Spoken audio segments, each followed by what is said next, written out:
Margaret Sanger and the beginnings of birth control? Margaret Sanger is one of the great intrepid women of this era who fought very hard, A, for the right to freedom of speech, and B, for access to birth control for women. At this time, it was illegal to talk about birth control, to send birth control information through the mail, to have a clinic giving out information about birth control. Sanger was arrested a number of times, she was jailed, but she kept fighting for the principle that women should have the right to determine their own physical future, their own child rearing. That birth control, she said, was essential to women's freedom. Without the ability to determine when and whether you have children, women could never be free, she said. So Sanger is one of those who is pushing the idea of freedom into private life, personal life. Not the public definition of freedom, but the freedom in your own home to determine your course of action. She's one of those who's claiming that as a true element of freedom. How do you assess the significance of Frederick Douglass as an anti-slavery leader and in other ways? Well, Frederick Douglass is really one of the towering figures of 19th century American history. Of course, his own life career is remarkable. He's born a slave. He lives as a slave until he's a young man. He then escapes from slavery. He later becomes a very prominent abolitionist and other reformer, women's rights advocate, etc. He becomes one of the great orators in the whole reform world, both in America and Europe. He edits several newspapers. He's an extremely eloquent writer. And he really becomes by far the most prominent black American, really in the whole 19th century. So Douglass is a remarkable figure if you consider how far he rose in the society and the talent that he demonstrated. And Douglass puts forward a powerful critique of slavery. He's unremitting in his denunciation of slavery and of American society for tolerating it. But at the same time, he, in a sense, tries to seize hold of American values. He says liberty, equality, these are our values. Slavery violates them. The slave is actually more true to American values in his desire for freedom than the slave owner is. And the role of the abolitionists, he says, is to make America live up to its professed values, which it is violating every day. How did slavery emerge as a full-fledged institution in the 18th century colonies? The 18th century was the great period of the importation of slaves from Africa throughout the whole New World. And most of the slaves brought to colonial North America came in the 18th century. This is a period when the plantation system is expanding enormously, tobacco growing in Virginia, rice growing, and indigo in South Carolina and then Georgia. And it's almost completely reliant on slave labor. No more white indentured servants really are going to those colonies. A place like Pennsylvania, which has opened up, is getting free white immigration, but they don't want to go to work on plantations. So there's this whole regularized slave trade, and I think about 280,000 slaves are brought from Africa to the North American colonies between 1700 and 1770. This far outnumbers the number of Englishmen who came, the number of Germans who came, the number of Irish or Scots, etc. And as that happens, of course, slavery becomes more and more entrenched. The laws of slavery, which had been rather haphazard in many ways in the 17th century, get regularized and really put into a whole slave code of laws in the 18th century. The racial ideology becomes more and more fixed, the idea that black means slave and white means free. There'd always been racial difference, but it becomes much more rigidly defined in the 18th century. So certainly by the time of the American Revolution, slavery is a extremely powerful, extremely well-entrenched institution.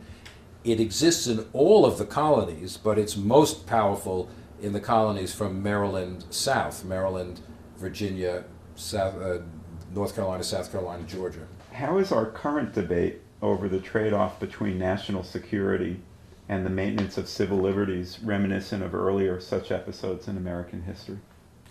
Well, of course, the terrorist attacks of 2001, September 11th, brought issues relating to freedom back to the fore in public debate. and one of the most critical of them was the relationship between liberty and security.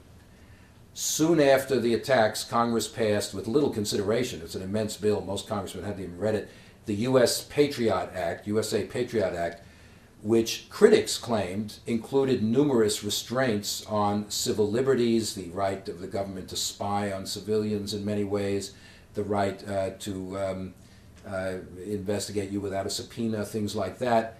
Moreover, the president announced there would be military tribunals trying people. People could be arrested without charge, held without a lawyer, things like that.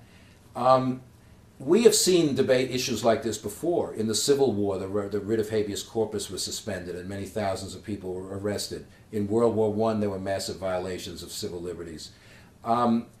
This question of the balance of liberty and security, there's no easy answer to it. On the other hand, the one thing that one does not want to do, especially if, as the president says, we are fighting for our freedom in a war against terrorism, if we give up our freedom in that war, then who will be the ultimate victor? Women play a central role in your account of the progressive period. In what ways were their efforts significant for progressivism? Well, the progressive movement was a widely based, large-scale movement of all sorts of people, men and women, laborers, middle-class reformers, intellectuals, aiming to reform politics, democratize politics, and bring the power of the giant corporations under greater control. Even though they couldn't vote in most states at this point, the early 20th century, women play a major role in progressivism. Their settlement houses, established in cities by women like Jane Addams, pioneer all sorts of social services for poor immigrant families and move to press local governments, state governments for laws regulating housing, regulating laboring conditions. It's women who are at the forefront of these laws. Laws to assist mothers, maternal welfare laws, to take care of their children and to support their children. Women are very active in labor organizing in this period. And of course, the women's suffrage movement reaches its peak during the progressive era. So women are playing a very active role in politics in the first 2 decades of the 20th century. How were slaves able to create a community life even under the constraints of the slave system? Slavery was a violent, brutal, and oppressive system, and one cannot sugarcoat that or mitigate it. On the other hand, it was a functioning social order. People were born, lived, and died within the slave system, both master and slave. And in order for the system to function, slaves had to be given a certain amount of autonomy within it. You couldn't have an overseer with every slave forcing them to work with a gun every day. That's not a very efficient way of getting labor done. Slaves found openings in the system, or niches in the system, where they could create their own culture somewhat independent of that of the master. They created their own family lives. They kind of created a religion which was Christian but was not the same as white Christianity. They had secret religious meetings, secret preachers, who they preached about the evil of slavery. The white Christianity said, look, slavery is supported by the Bible and it's a divinely inspired institution. Slaves didn't believe that for a minute. So they created their own community, but always within this larger power structure. One should not exaggerate it. On the other hand, the creation of a slave community with its own values enabled them to survive the institution of slavery without surrendering their own dignity, their own sense of themselves, and without accepting the legitimacy of slavery, which is something slaves never did. How do you make sense of the witchcraft episode in Salem? What was its social and political context? The Salem witch trials in the 1690s do seem very mysterious and hard to understand by modern-day readers and students. How could people have actually been executed, being accused of being witches? Nobody today believes that there are really witches, but they did believe that in the 17th century, not only in Massachusetts, but in Europe. Many people believed that things that went wrong in the world were the result of some magical power. If a crop failed, if there was a terrible storm that destroyed one house but another house wasn't hurt, if somebody became ill. people blamed, they didn't have scientific explanations. They couldn't explain why does lightning strike here and not there. So they explained it by witchcraft, by magic, by some people exercising, supernatural powers, really, against their neighbors. The problem with charges of witchcraft is that they can't be disproved. People can confess, but in order to confess, you have to prove you're really confessing, you have to name other people as witches. Most of the people accused of being witches were women, middle-aged women, who had exhibited some form of independence in the society, which was not really desired by men in Puritan society. And charges of witchcraft, to some extent, became a way of keeping women under control by the society. But the whole episode totally snowballed out of control. People began naming others to save themselves. Eventually, quite a few people were executed, and eventually the governor stepped in and stopped it because it was obvious that the judicial system had completely broken down.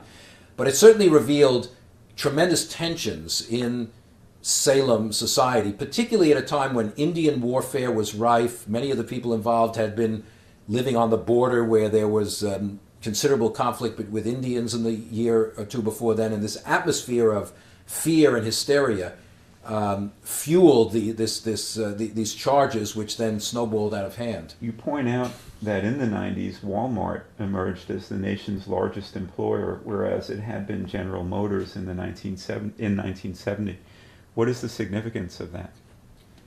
The shift from General Motors, the great automobile manufacturer, to Walmart, the retailer, as the largest employer in the country, which takes place that shift is in the 1990s, symbolizes the way the whole economy is shifting toward a service economy, a retail economy, and the deindustrialization, the continuing decline of manufacturing in the United States due to globalization, due to the shifting of jobs overseas in search of cheap labor, and the increasing importation of manufactured goods into the United States. So really, in the 1990s, there's a great deal of talk of a new economy. To some extent, this is based on the internet, computerization, high-tech business. But actually, high-tech doesn't employ anybody. I mean, Microsoft, the biggest, gigantic company, employed about, 20,000 people or something. General Motors at its peak employed hundreds of thousands. So what you're really seeing is this shift from a manufacturing base toward a service and retail and consumer economy. The problem with that, of course, is that manufacturing jobs are very well paid and have strong union protections, pensions, etc., health benefits, and many of these jobs in the newer areas are low paying and have very few benefits that go along with them. So this comes to be a problem for the standard of living in the American economy. How did the freedom to choose and buy, consumer freedom, become a part of American freedom in this period? Right. Consumerism, in a certain sense, has been present for a long, long time in American society, even back in some parts of the colonial era. But in the first part of the 20th century, it really reaches a new stage with the rise of mass production of consumer goods. The economy is shifting from heavy industry to production of consumer goods, cars, clothing, all sorts of household appliances. The rise of new department stores where all these goods are being sold, and many other ways, marketing, Sears Roebuck catalogs, this sort of mass advertising, all these things are making mass consumption the hallmark of American economic life. And along with that comes a shift in the definition of economic freedom. People are still talking about economic autonomy, about power in the workplace, but increasingly they're also speaking about the ability to consume, the ability to choose in the marketplace from the cornucopia of goods being poured out by American industry. So consumer freedom, the ability to choose among the various goods available, becomes a hallmark of freedom and remains so all the way up to the present day in the United States. How did the Democrats and the Whigs differ in the conceptions of freedom that they advocated? To oversimplify a little bit, but I think it's largely true, the Democrats represented, this is in the Jacksonian era, a concept of what we might call negative liberty. They believed liberty meant freeing the individual from outside restraint. That meant limited government, weak government, little regulation of economic life, the key to freedom was individual self-determination and individual action. The Whigs had a much more positive view of freedom. They thought freedom could be enhanced and promoted by governmental action. John Quincy Adams, a leading Whig when he was president, in one of his speeches said, "Liberty is power." Liberty and power are not hostile to each other, they go together. A powerful national government could promote liberty, not simply trample on liberty. So the Whigs thought that you would actually expand freedom by having the government promote economic development, by having a tariff for industry, by promoting internal improvements. They also believed the government should regulate personal behavior, moral behavior. Many Whigs believed in banning liquor or in other ways regulating moral behavior, whereas the Democrats said, no, no, no, it's up to each individual. If you want to drink or not, that's your problem. The government should not tell you what moral behavior is. So negative freedom, positive freedom, that tension has always existed in American history and exists all the way up to the present day. What was the significance of Pope's rebellion against the Spanish in New Mexico in the 1680s? We don't know very much about Pope, who was a Pueblo Indian, at least that's what the Spanish called those peoples, in modern-day New Mexico in the 1670s, 80s. But we know he was named as the leader of what we call the Pueblo Revolt. He was a religious leader of the traditional Indian religion, which Spanish missionaries had worked very hard in the 17th century to stamp out, to convert Indians to Roman Catholicism, with not very much success, really. But their efforts to stamp out traditional religious worship, breaking up old altars and religious sites and places of worship, and also the economic exploitation of the Indians by Spanish settlers, eventually culminated in this Pueblo Revolt of 1680, led by Pope, who managed to unite many of these Pueblo villages in a common uprising against the Spanish. And it was, in some way, the most successful colonial rebellion in the colonial era, because it was the only one that actually drove the Spanish out of New Mexico. The Indians managed to expel them all. There weren't that many, a few thousand, drive them back to Mexico City, and for about 12 years, there was no Spanish presence. Then, in the 1690s, the Spanish reconquered New Mexico, but Pope's rebellion is certainly an indication of the discontent and the grievances of the Pueblo Indians against both the religious and economic practices of the Spanish in the 17th century. You write that at the end of the 20th century, conservatives and proponents of the rights revolution converged on an individualist view of freedom. Would you comment on that? By the end of the 1990s, it seemed that a sort of individualist view of freedom had triumphed, bringing together veterans of the 60s who had talked about do your own thing and the right to have your own lifestyle and getting the government out of personal affairs, personal matters, and many conservatives who wanted to get the government out of economic regulation and environmental regulation, and many of them were libertarians who also thought the government shouldn't try to regulate personal behavior. The result of the impeachment of President Clinton sort of symbolized this, that despite the very avid attempts by Republicans to remove him from office because of his sexual misbehavior, most Americans seem to have not cared very much about that. They thought it was a private matter. They thought his behavior was rather open to criticism, but they didn't see it as a major political crisis, because the idea of personal liberty as, you know, that there are private matters in which nobody should bother, had really become dominant in the country. The one dissenting group in this view was sometimes called Christian conservatives or moral conservatives, who felt that the government does have an obligation to impose a moral set of standards and moral behavior on the population, but most people didn't seem to want the government to be doing that. How were women's lives changing in the late 19th century, and what direction was the women's movement taking?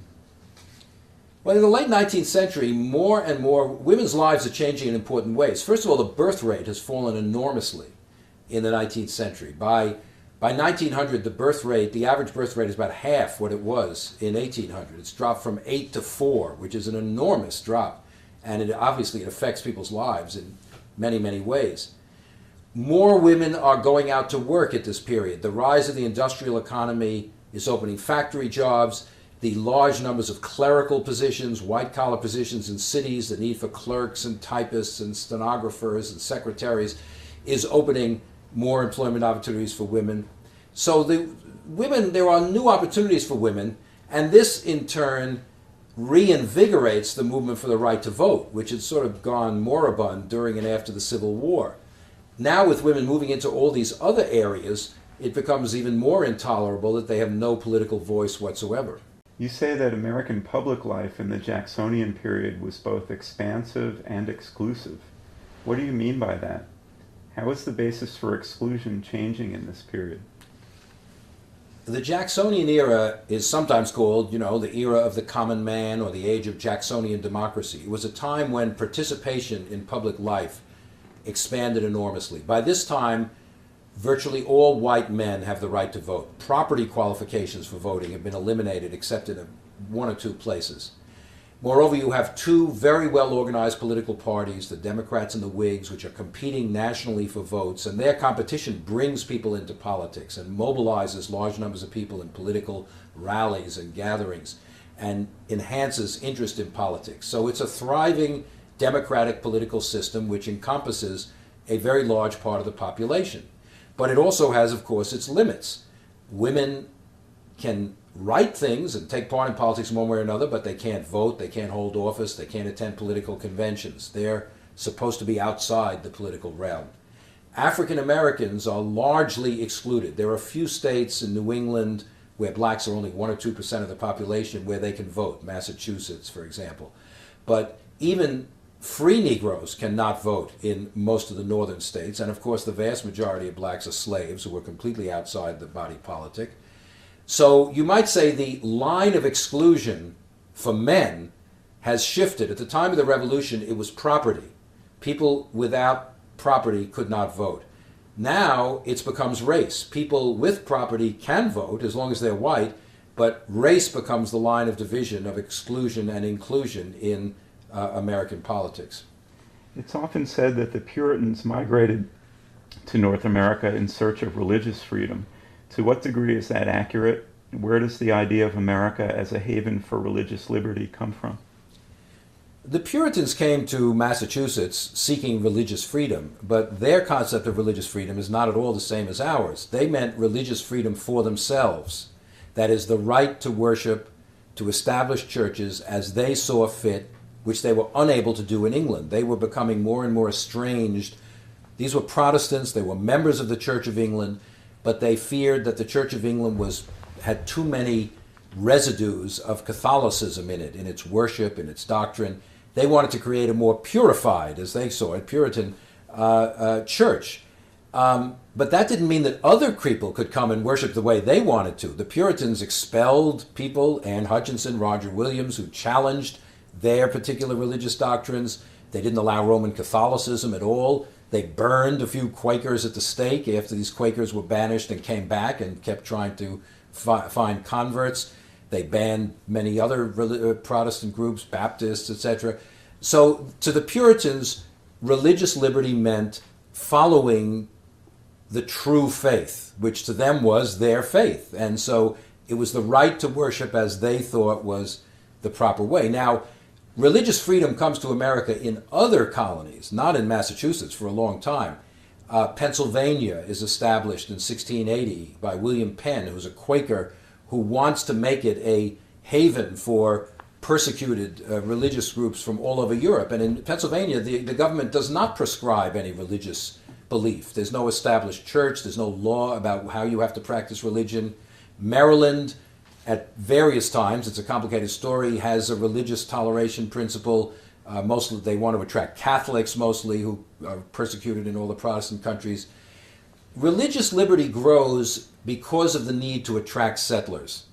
And the right to worship as you please becomes a major incentive for people to migrate from Europe to the New World. So in a sense, in the competition for population, more and more colonies by the 18th century adopt religious toleration in order to attract more people to settle there, to build up their economies. You write that Ronald Reagan reshaped the national agenda more effectively than any president since FDR. How was Reagan able to do this?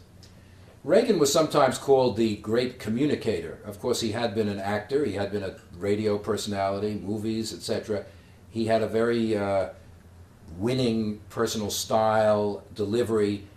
But more than that, Reagan was a devoted conservative who he and his speechwriters very consciously drew on traditional American ideas in the service of conservatism. They reshaped the idea of liberty once again, as it had been reshaped many times, to identify it strongly with anti-communism, with limits on the power of the federal government, and with getting the government out of people's lives, particularly their economic lives, reducing economic regulation and lowering taxes and allowing a greater degree of free enterprise. And all of these he promoted in the language of liberty and freedom. And he was popular, and he helped to redefine liberty along these lines. What do you see as the significance of the populist movement in the late 19th century, North and South? The populists were really the last great political upheaval or uprising of the 19th century, and one of the great citizens' movements of all of American history. They consisted of small farmers by and large, both in western states and southern states. They put forward a different vision of politics and freedom, in which they called on the federal government to actively promote the interests of small farmers by becoming a lender, by offering credit, by undercutting banks, merchants who they claimed were impoverishing farmers through their fraud and their high interest rates.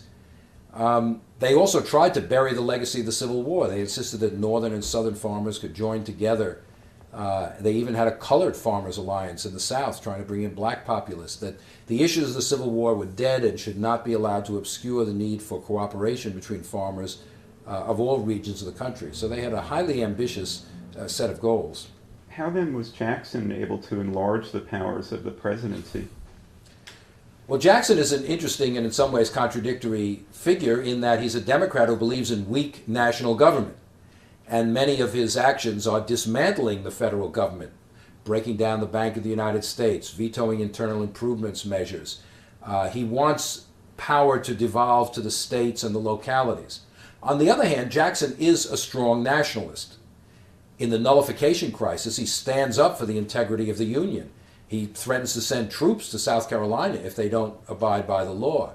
And as a political leader, Jackson adopts this idea that the president is the sole representative of the people, not Congress, the president. He's the first one to tap the latent power of the presidential office and make the president the symbolic spokesman for the entire American population. So in that, he's enhancing the power of the presidential office, even while he's reducing the power of the government as a kind of administrative structure. How did slavery originate in the 17th century North American colonies? How did it develop there compared to Brazil or in the Caribbean? Well, because the British settlement in North America came relatively late, after the settlement of the Spanish Empire and the Caribbean and parts of Brazil, slavery also develops late. By the time Virginia is founded, Maryland is founded, slavery is already a thriving institution in much of the rest of the Western Hemisphere. But it develops slowly here. The people who came from England, the companies, the individuals who created these colonies, did not intend to create slave plantation societies. They were planning to create societies very similar to those, to the society that was there in England. Slavery develops over time, and the reason is really the labor shortage. It's very hard to attract laborers, people to come from England or other parts of Europe to the colonies. They can get indentured servants. Many of them run away. Many of them die within only a few years. Because the death rate is so high in the early years, it doesn't make sense to pay the extra money to buy a slave who's going to labor for many years, because probably they're not going to live to a great life expectancy either. But as the plantation system develops, as tobacco growing becomes the backbone of the economy of the Chesapeake area, Virginia, Maryland, the demand for labor becomes so enormous that it can't be met anymore by indentured servants from Europe. And so by the end of the 17th century, they are shifting over to this slave population from Africa or from the West Indies, which is available. The slave trade is a regularized commerce. It's very easy to plug into it. So it's really the rise of plantation agriculture that is the impetus for the massive introduction of slavery in the British colonies. Would you discuss the rebirth of conservatism in the 50s and its rise to power in the 70s and 80s? The 1950s is generally seen as a sort of moderate to moderately liberal decade, but in that decade, the seeds were planted for the revival of conservatism, which really becomes more visible in the 1960s and later on in the 70s, 80s, etc. There were a certain number of writers who were very critical of what they considered the legacy of the New Deal, the large, powerful federal government intervening in the economy, who felt that the United States was not pursuing the Cold War vigorously enough, not fighting communism vigorously enough. There were those conservatives also, the moral conservatives, who felt that the United States was too materialistic, it had lost its religious character. Many of them came together writing in the magazine National Review, edited by William Buckley, which is founded in the 1950s, and although very small at that time, does provide a forum for conservative ideas. But it's really in the 60s, as the society goes through tremendous changes and tremendous turmoil, that a larger constituency begins to develop for conservative ideas.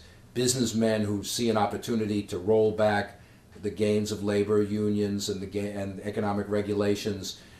Many people who are frightened by turmoil in the streets, whites who are reacting against the gains of the civil rights movement. All of these become constituencies that the rising conservative movement will draw upon.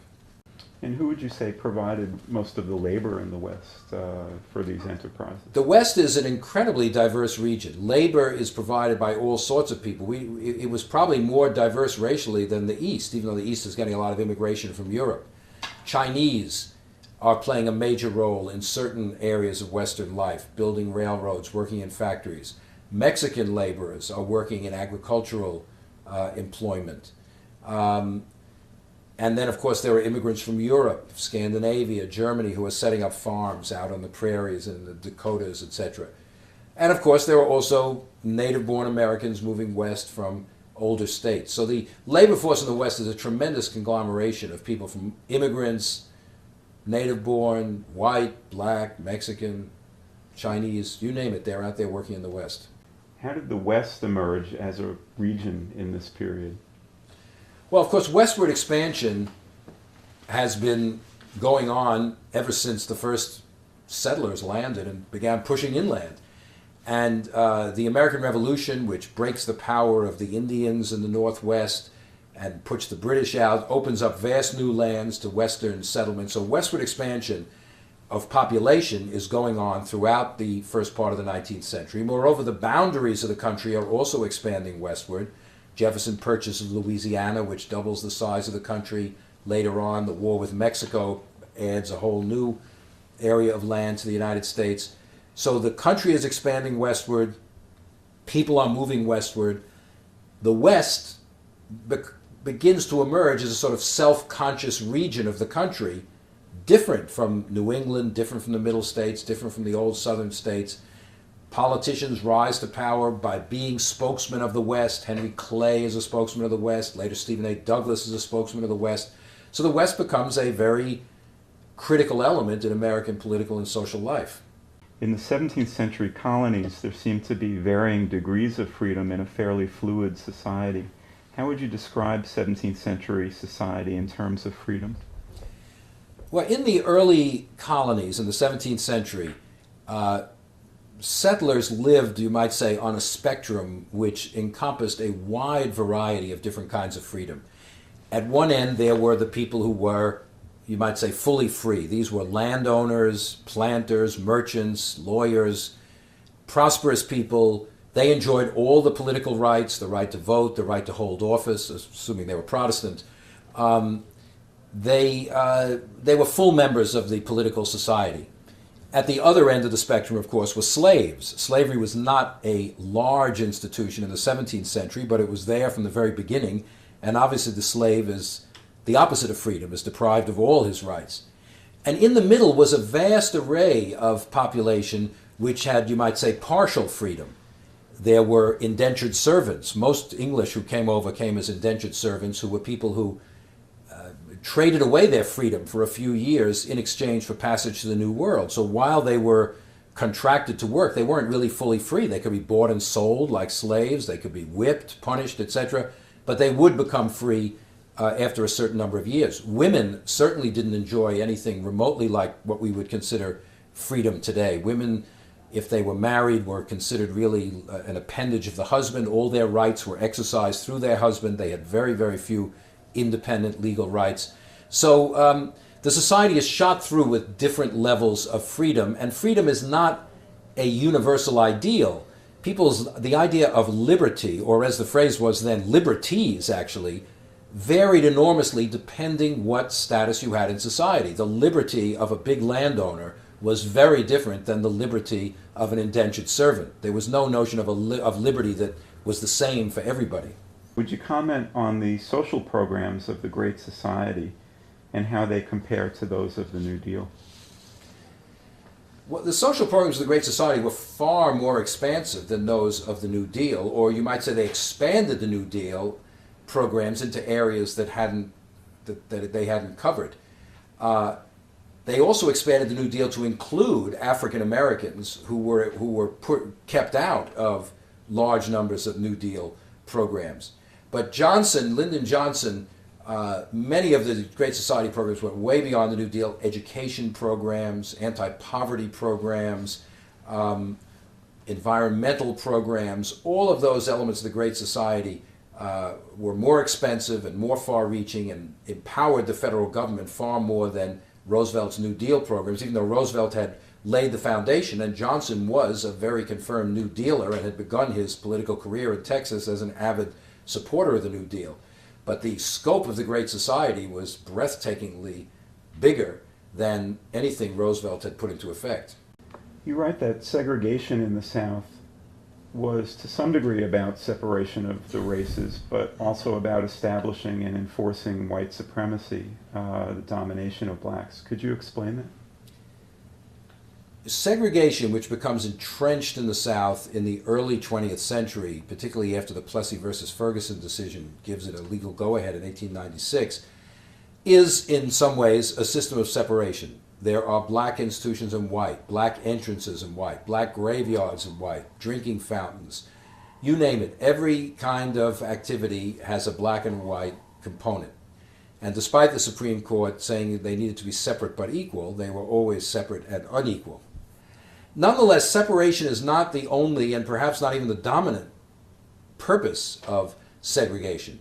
Segregation is part of a larger system of racial control, of white supremacy. Blacks and whites came into contact with each other all the time in the South. You couldn't just push them apart. Segregation is part of a system that is meant to ensure that when they do come into contact, it is the whites that hold the power.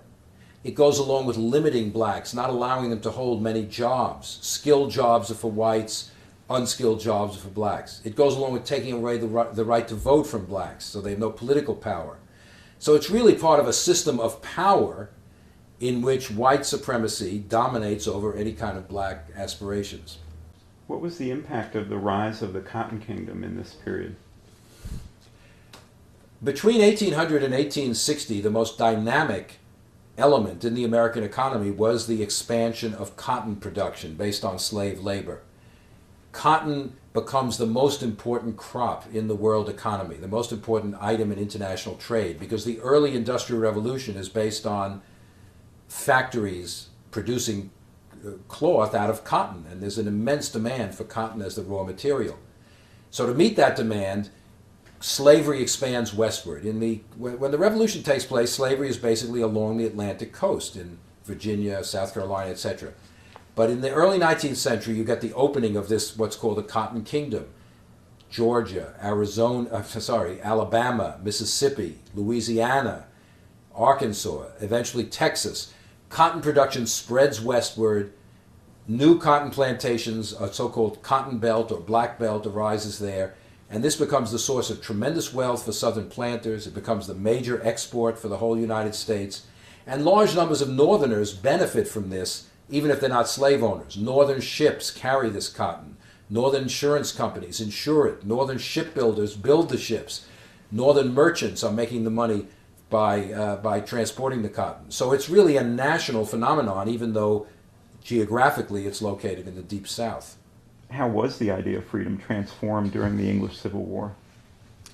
The English Civil War, which took place in the 1640s and really then into the 1650s, was a tremendous political crisis. It originated with the battle between Parliament and the King over political power, over the religious direction of the country. It led to a civil war, of course. It led to an armed battle between the two forces. It led to the overthrow of the monarchy for a while and the execution of King Charles I. This crisis of authority opened the door for many groups to somehow emerge on the stage of politics and put forward new ideas which really hadn't been heard of before then. For example, the Levelers, the first really political democratic movement in American history, put forward demands for universal suffrage, for men anyway, for religious toleration for all people, for the abolition of the monarchy, the establishment really of a democratic republic in England. So the idea of freedom as something which was based on equality of rights for all citizens, is given a tremendous impetus by the English Civil War. Even though the Levelers are suppressed and some of these more radical groups are suppressed, their ideas, their definition of freedom still survive in English society, and they gain a kind of popular resonance long after the English Civil War is over. What was the significance of the new immigration law of 1965? The immigration law of 1965 transformed American society and race relations in ways totally unanticipated at the time, but looking back we can see that happened. Increasingly, the old immigration law of 1924 had become untenable and indeed an embarrassment to the United States. The United States was telling people in the world, we need you to fight on our side as part of the free world in order to fight communism, and yet you're not allowed to enter the United States. Eastern Europeans, Southern Europeans, Asians were barred basically under the 1924 law. There had been some changes, but not very substantial. The idea of race and national origin as the basis for immigration became more and more intolerable as the civil rights movement reached its peak. So the 1965 law, in a sense, goes along with the voting rights law of 1965, the civil rights law of 1964, as laws that try to open up and de-racialize American society. But one of the consequences of this was, because of the emphasis on family reunification and immigration on the basis of certain skills needed in the society, no longer on the basis of national origin, the origins of immigration begin to shift radically. Since 1965, European immigration has become very small. Now most immigrants are from Latin America, the Caribbean, and Asia. And this has tremendously increased the Hispanic and Asian population of the United States and really changed the whole pattern of race into a multiracial system rather than a black-white system, which was the template before this. What was the conception of freedom held by workers during the industrial expansion of the late 19th century? During the Gilded Age, or the era of tremendous industrialization in the late 19th century, the question of what you might call economic freedom came to the fore of political debate. With slavery gone, that issue no longer was the major focus of controversy. And now the question is, how can workers, ordinary people, maintain economic freedom in a rapidly industrializing society in which economic power is extremely concentrated in the hands of corporations, very well-to-do people, with no restraint on their ability to act? No longer would owning land be the basic definition of economic freedom, certainly not for industrial urban workers. So now they talked about other forms of what they called industrial freedom. Some thought maybe they should start cooperative enterprises so that workers could be both owners and laborers at the same time. Some formed unions, the Knights of Labor, etc. to try to demand rights collectively in the workplace, which they couldn't achieve individually. But some notion of economic independence still determines what workers think freedom is. It's just that they're looking for new ways of accomplishing it in an industrial society where agricultural freedom, owning land, may not be relevant for everybody. You write about a market revolution occurring in the early decades of the 19th century. What do you mean by that, and what was its significance? How inclusive was the market revolution? Historians refer to a series of economic changes that take place between, let's say, 1800 and 1840 or so, under the kind of title rubric, the market revolution. This includes many things. It includes great improvements in transportation, the steamboat, the building of canals, eventually the railroad, which make possible the much more rapid transportation of goods throughout the country. It also refers to a shift in economic activity where more and more farmers and city craftsmen are producing goods for the market rather than for their own subsistence. In 1800, most American farmers basically grew food for their own families. Those near cities or rivers would sell their goods, and of course the southern plantations were selling goods to Europe, but the small farmers were basically growing goods for their own family. By 1840, the large majority of them were producing goods for the marketplace. Now, as they do that, their lives change. They no longer crafts, which used to exist at home. Now you buy those things from stores. Factories begin to develop that produce things like woven cloth, which used to be made at home. So everybody is affected by the rise of market relations. Men, some of them gain greater independence by working in the market. Some of them lose their economic independence. They have to go to work in factories where they're under the economic dictation of someone else. Women's work changes. No longer are women producing essential goods in the home. They're still working, of course, very hard, but they're not manufacturing goods in the home for the family. Some women go out to work in the new factories. So the market revolution really changes the nature of economic life for just about all Americans. How did the Indians they encountered here fit the English conceptions of freedom? Well, of course, the establishment of English settlements by early colonists and then throughout the 17th century created a tremendous crisis for the Native American population. The English brought devastating diseases, epidemics with them, which the Native Americans had not been exposed to those microbes and suffered tremendous losses of population. The English were far advanced in military technology and could conquer these people. Even when they traded with them, the trade undermined Indian economies. They introduced goods which wiped out Indian crafts, etc. But the English also felt that the Indians' society didn't quite measure up to the English idea of freedom. Of course, the Indians were not Christians, and Christianity was Protestantism was tied up with the British notion of freedom, and very few Indians seemed to be interested in converting to Christianity, which the English found hard to understand. Indian forms of labor were very different than what the English were used to. In many Indian communities, women did a lot of what was field work.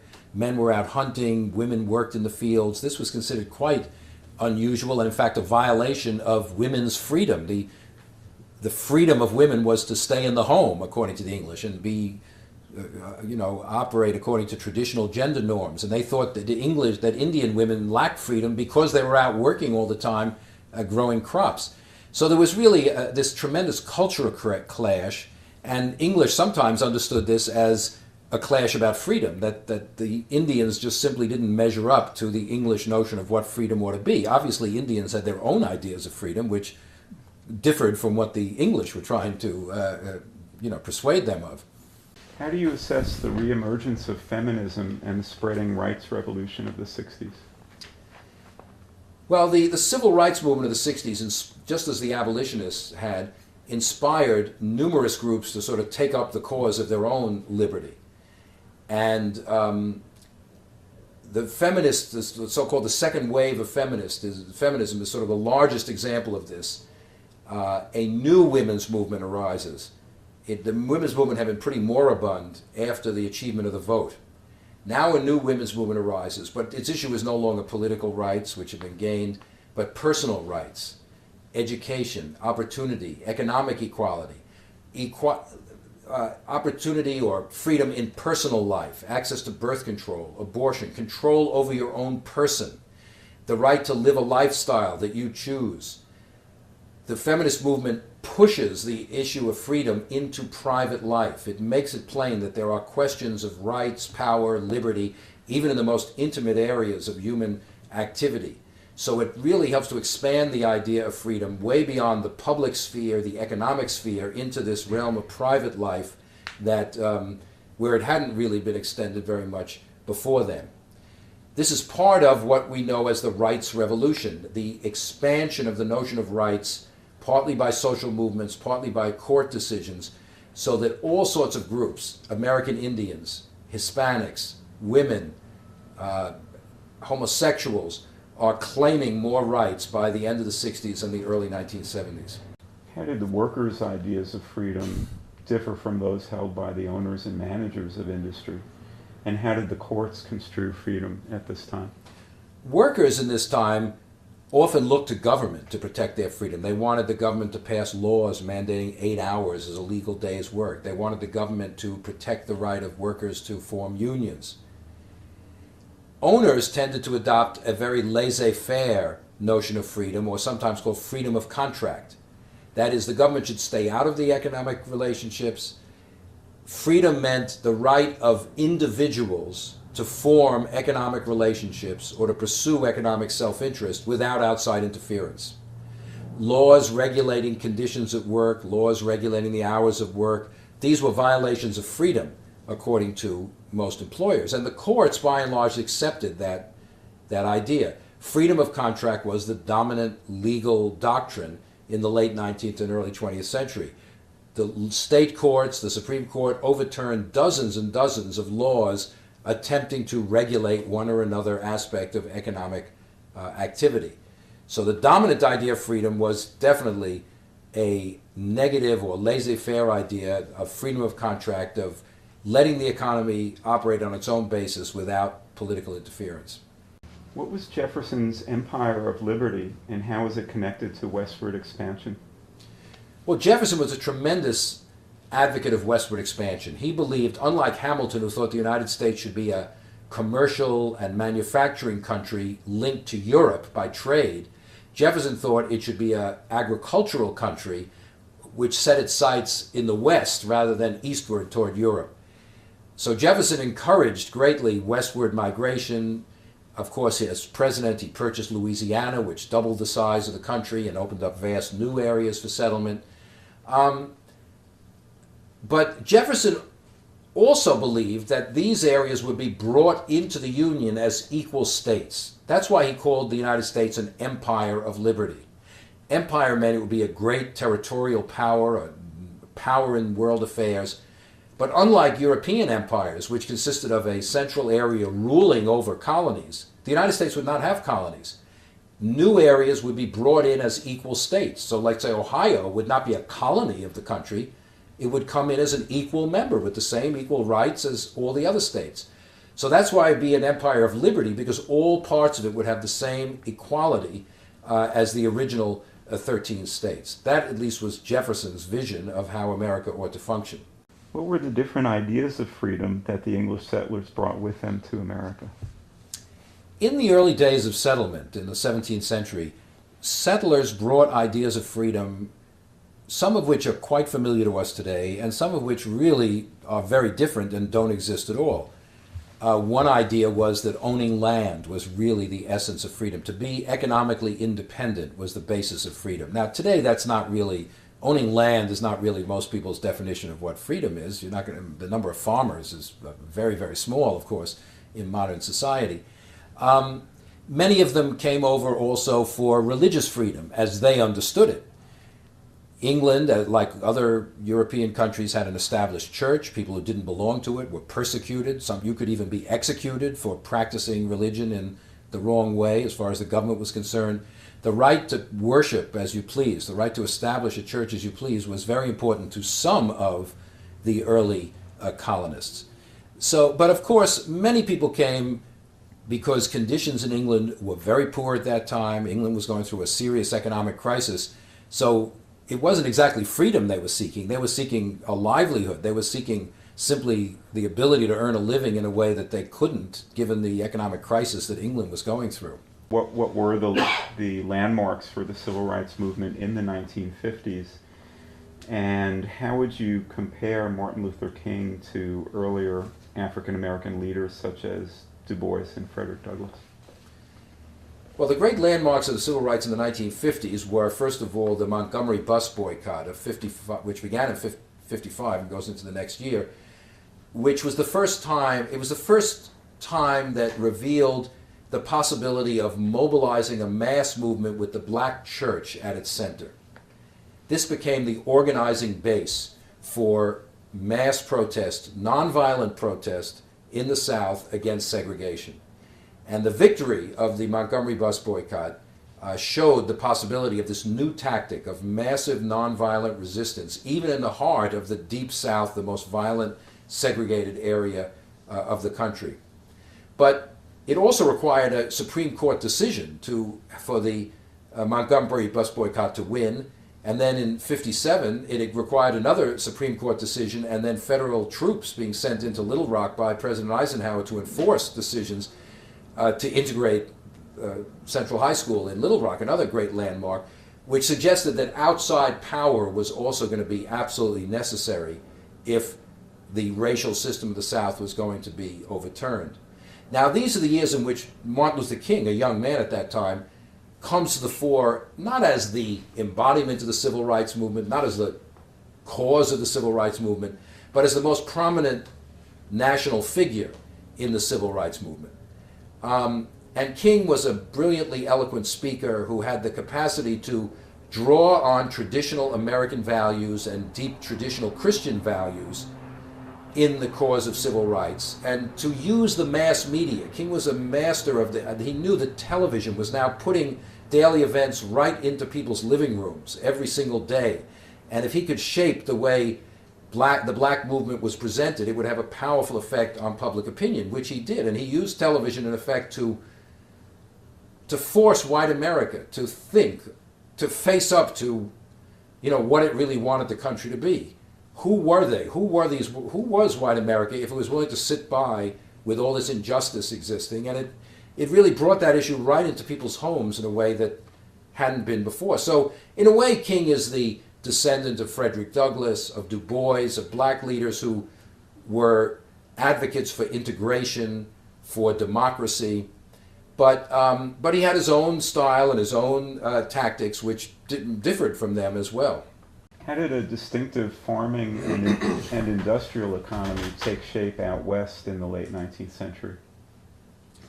Well, of course, the conquest of the far west was one of the dynamic economic processes of the late 19th century. And I'm talking here about places like Colorado, Nevada, Utah, places like even California, large parts of it.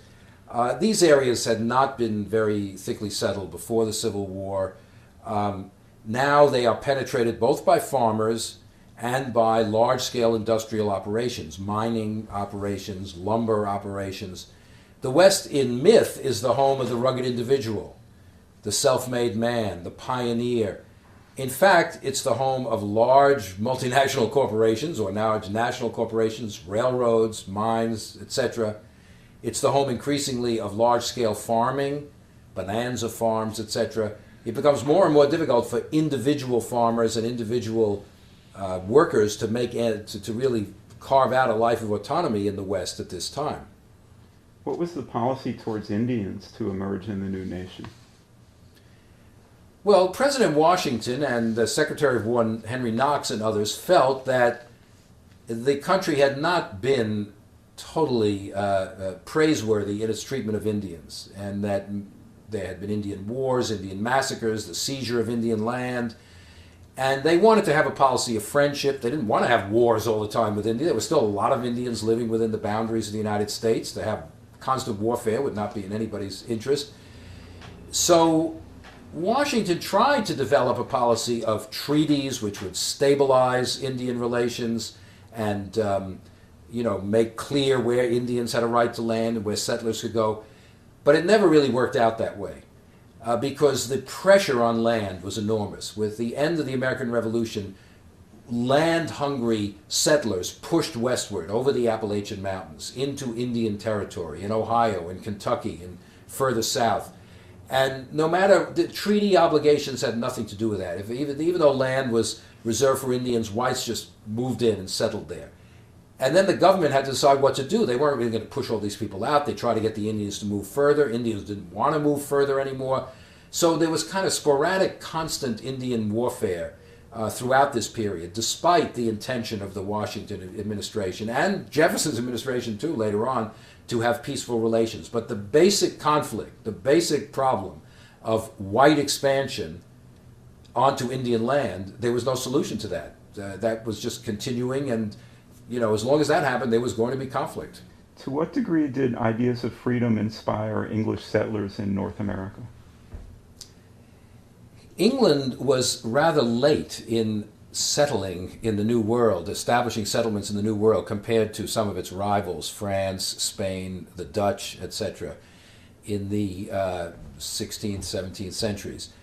English settlement in the area that came to be the United States had many motivations: national power, national aggrandizement, combating the power of rival empires. But the English also prided themselves on being exemplars of freedom. They had a constitutional monarchy, which the other countries didn't have. They had a long tradition of the common law, trial by jury, certain basic rights of citizens in the Magna Carta and other great documents like that.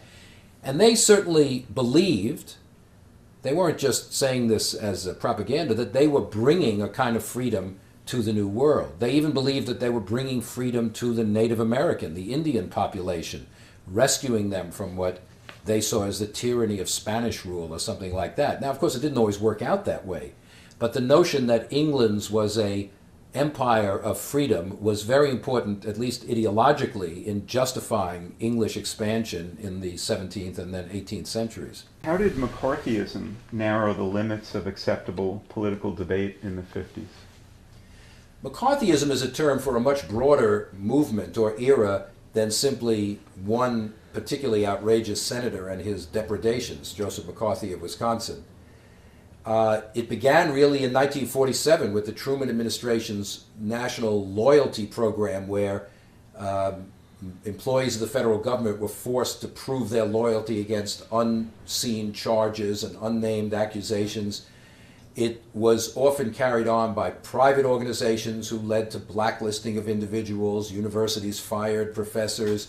Hollywood refused to hire writers and producers. Various employers let go of people who were said to be subversive. It was an era in which a very rigid definition of Americanism, of loyalty, dominated the society, and in which dissent was stigmatized as un-American. In the Cold War, the country had to be all united, and anyone who criticized American life was seen to be unpatriotic. So it had a very chilling effect, as we say, on dissent of all kinds. People had nothing to do with communism, but simply didn't want to didn't want to face the consequences of raising issues of criticism of the way American society was functioning. So in that period, from the late 40s, the early to mid-50s, it was an era in which conformism and, in a sense, just political silence reigned in many parts of American life. How do you assess the successes and failures of Reconstruction and its overall legacy to the country? Well, Reconstruction did not succeed, at least certainly in its broad aims. The aim was to create a functioning interracial democracy in the South. Its aim was to entrench the notion of equal rights, equal civil rights, equal political rights for blacks in the society. Well, it didn't work. Those rights were eventually taken away, and for a long time they were violated. On the other hand, Reconstruction created a window of opportunity in which many forms of progress took place. Blacks were able to create their own institutions, churches, schools, families. Many of them did acquire land eventually. Although another failure of Reconstruction was that the large majority of blacks were left in a status of dependence, economic poverty and dependence on whites. So Reconstruction lays the groundwork, you might say, for future struggle. You know, the civil rights movement of the 1960s is called sometimes the Second Reconstruction. It built upon the aspirations, the tactics, the legal doctrines of the First Reconstruction, but it took a full century for the country to again try to live up to those ideals. How did women gain by the expanding public sphere in this period? Well, the expanding political debate and public sphere opens the door for some women to actually begin to play a political role. Women cannot vote in this period, except in New Jersey, where they could vote until 1807, but elsewhere they couldn't. Women don't have access to education in nearly the same way that men do. Most women still live within the confines of the home, and their lives are shaped by family obligations. But nonetheless, a certain number of educated women do become commentators on politics. They write essays.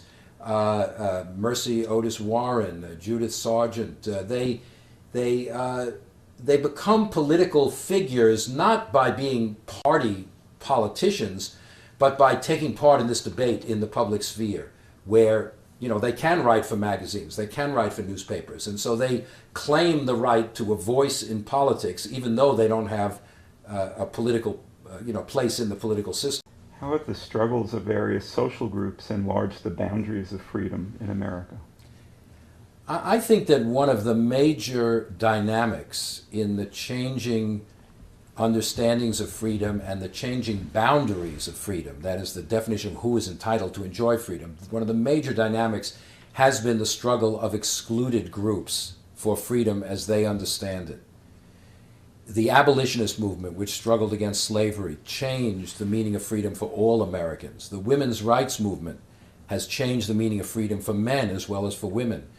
The struggle of laborers for economic freedom, as they understand it, has affected everybody's definition of freedom. So very often it's the demands by people who don't enjoy freedom in their own mind that really helps to propel forward everybody's new understandings of freedom.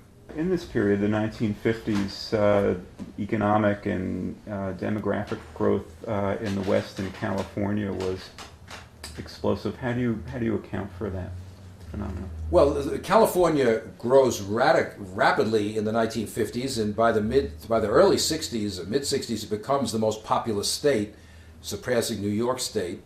A lot of this has to do with the Cold War. California and the Southwest become major centers of aerospace industry, of other Cold War, of what's called, what President Eisenhower calls the military-industrial complex. The combination of weapons production, scientific research, and other governmental-industrial efforts to build up the military side of the Cold War. Much of this goes on in California. California is on the Pacific coast, of course. It gets the naval bases. It gets the Lawrence Livermore Lab, where the H-bomb is developed. And a great deal of federal defense money pours into California. Of course, also, this is the era of suburbanization, and California is the quintessentially suburban state. It's the era of the car becoming absolutely ubiquitous, and California is the car state with freeways all over the place and no real public transportation, everybody having to drive everywhere. So it kind of exemplifies all these elements of 1950s life. What were the understandings of freedom held by the freedmen after the war? And how did the freedmen go about remaking their lives during Reconstruction?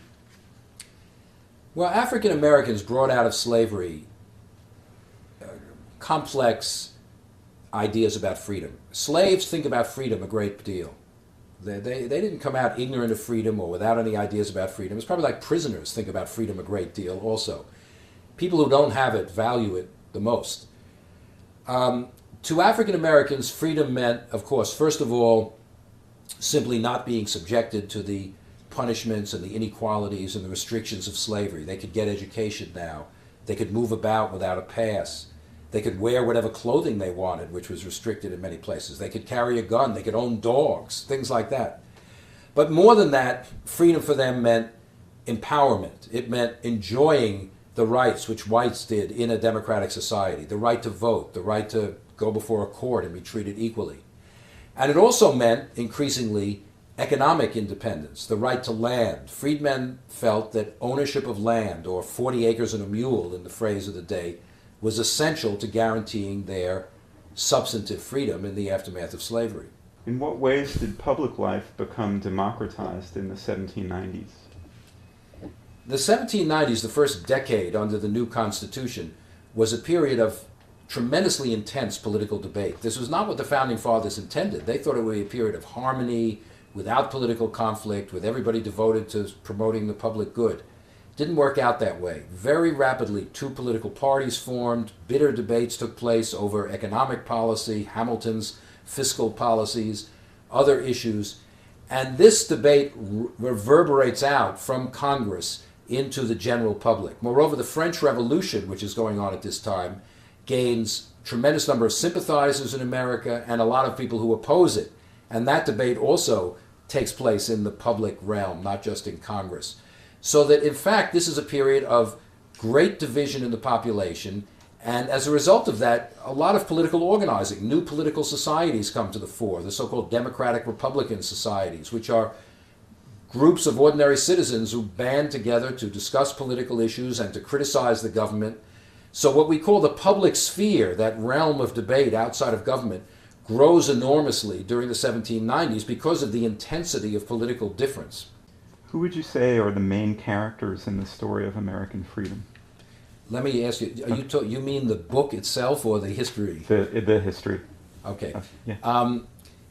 The history of freedom in the United States has a cast of characters, one might almost say, as broad as the American people themselves, because debates over freedom, conflicts over freedom, changes in freedom arise from the actions of everybody. They're worked out at the top of the society, presidents, courts, congresses, but they're also influenced by the actions of ordinary people. Slaves running away from plantations are helping to define what freedom is. Laborers picketing for the right to form a union, women demonstrating for the right to vote, are all staking a claim to certain ideals of freedom.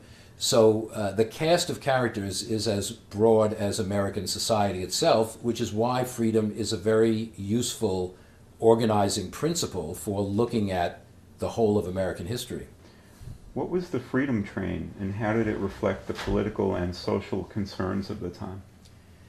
The Freedom Train was a sort of patriotic endeavor originally organized by the government and then later given over to a private foundation, the American Heritage Foundation. It was launched in 1947, and it consisted of 133 famous documents of American history, the Gettysburg Address, the Declaration of Independence, and things like that. And they traveled by train all over the country for about a year and a half, and it was visited by millions of people who wanted to see these documents, and there were all sorts of public events associated with it. And the Freedom Train represented popular belief in freedom and a popular identification in the immediate aftermath of World War II with the ideal of freedom. It also kind of inadvertently revealed some of the tensions in the idea of freedom.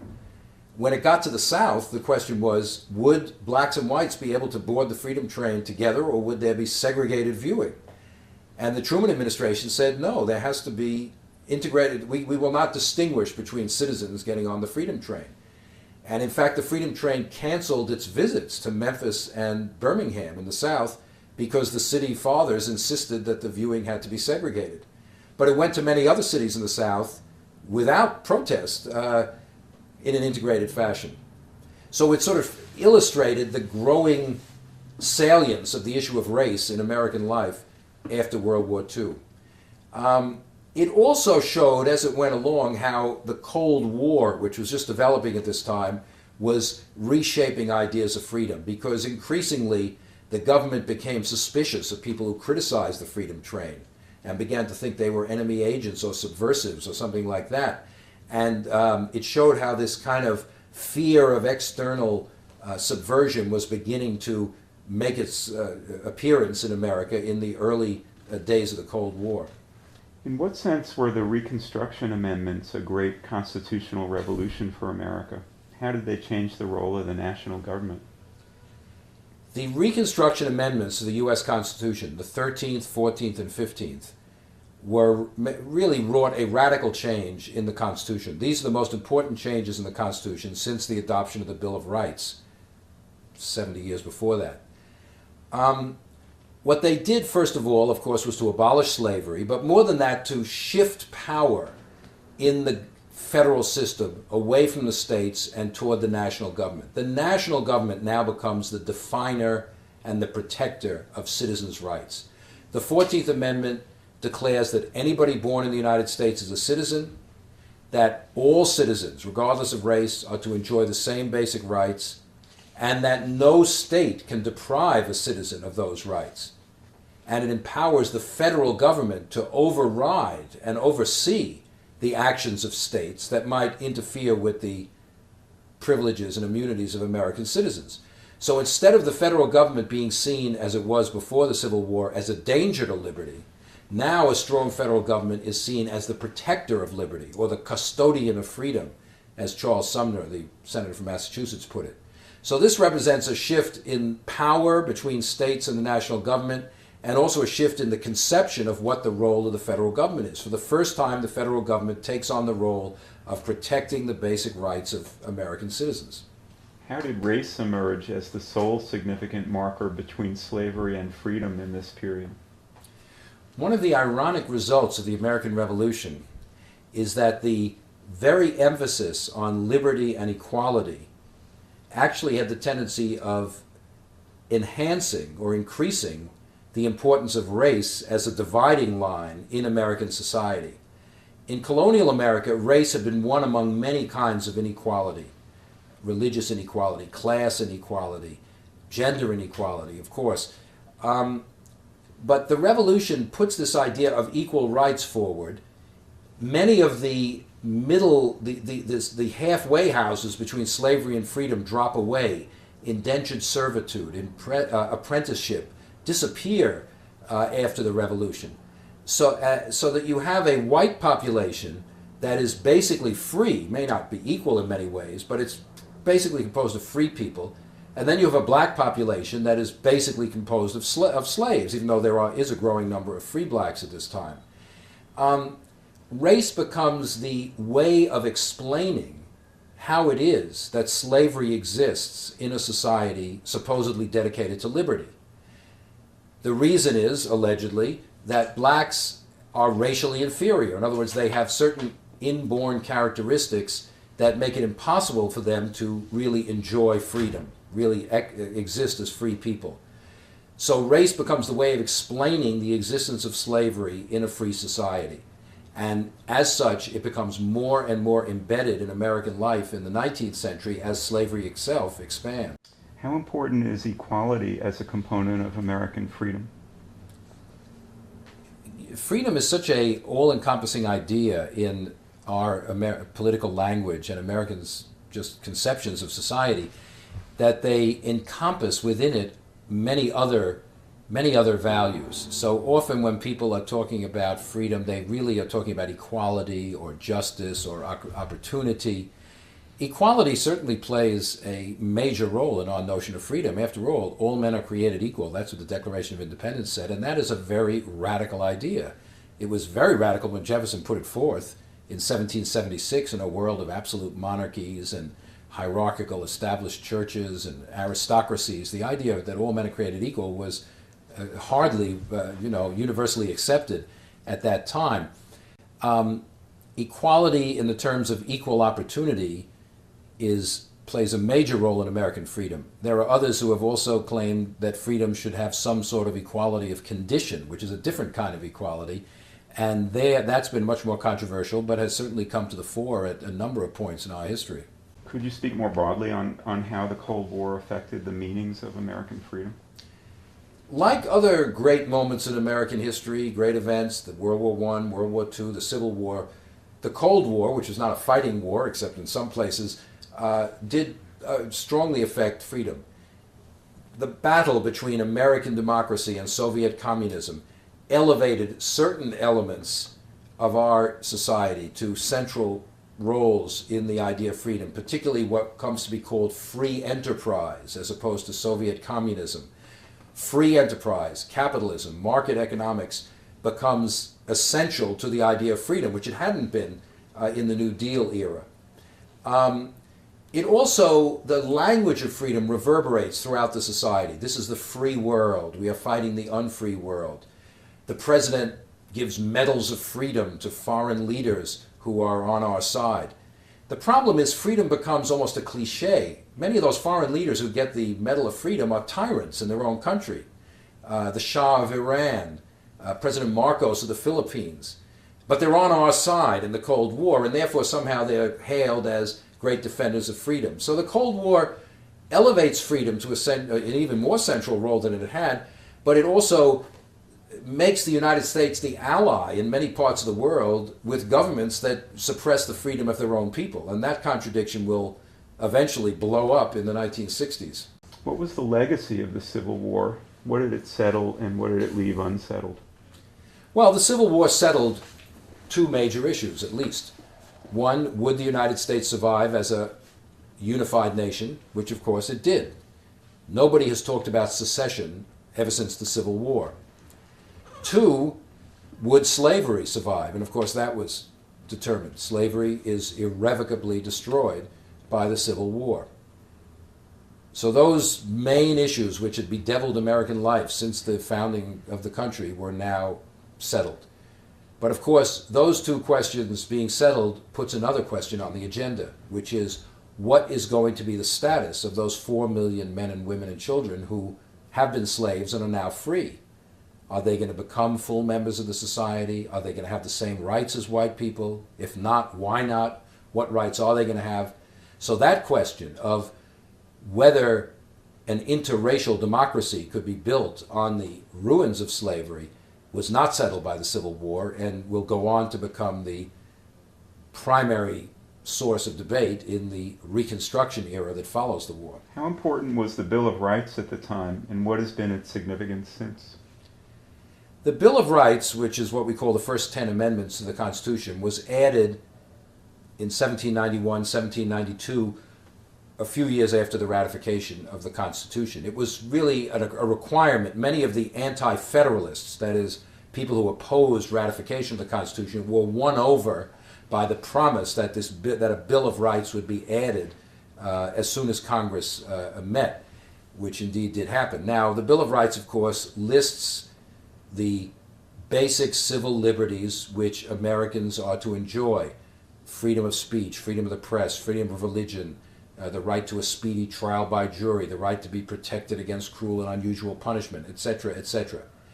What's interesting is that all of those rights in the Bill of Rights are protected against infringement by the national government. The first words of the First Amendment are, "Congress shall pass no law." In other words, they didn't apply to the states. Many states continued to violate citizens' liberties in many ways. The Bill of Rights had little impact when it was passed. In fact, it's only in the 20th century that the Bill of Rights really becomes the basis for a great deal of legal decision-making.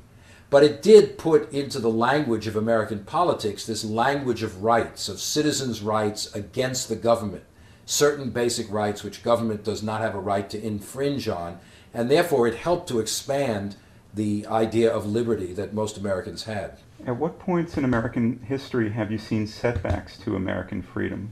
When is freedom most vulnerable? Freedom seems to be very vulnerable in our history. First of all, during times of war, of crisis, we have seen severe restrictions on freedom at various moments in our history when people fear for their security or fear for military failure. During the Civil War, in both North and South, large numbers of people were rounded up and put in jail for opposing the war effort or criticizing the government. During World War II, there was a massive suppression of freedom of speech, and many German Americans were stigmatized. People who criticized the war effort were harassed or jailed.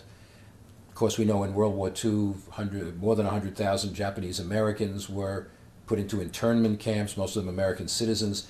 So it does seem that at times of crisis, when there is a tremendous emphasis on national unity and patriotism, that is also the moment when when historically people have drawn rigid boundaries and defined those on the other side of that boundary as unpatriotic and therefore not really deserving of the freedom that the country really is supposed to stand for. Could you characterize the development of the civil rights movement in these years before the Brown decision?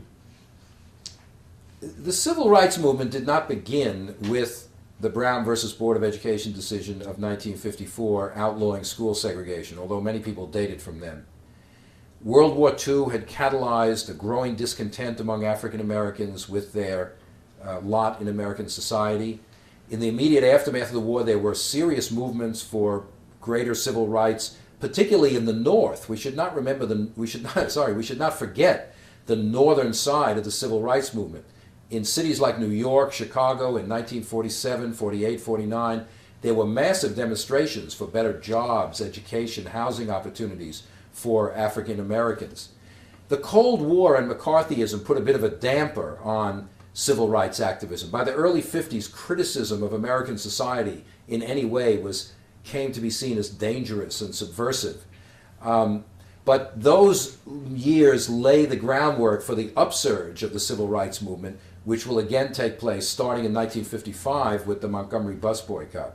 How did the Civil War turn from a fight to preserve the Union to one aimed at emancipation and the end of slavery? And what role did African Americans themselves play in this process? Many factors contributed to the change in the nature of the Civil War. At the beginning of the war, Lincoln insisted this is a war about Union.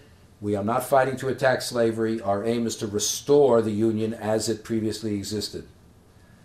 But as the war went on, this became less and less tenable. First of all, the Union was not winning major battles.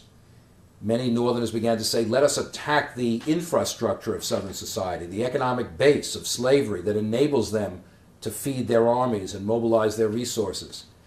From the beginning of the war, African Americans began to run away from plantations. Whenever the Union Army appeared, slaves by the hundreds, then by the thousands, just left the plantations and fled to the Union lines. The disintegration of slavery forces the Union administration, the Lincoln administration, to begin to make policy about slavery, which Lincoln didn't want to do at the beginning. So Lincoln is pressured by events, by lack of military success, by radical Republican pressure in the North, by slaves running away.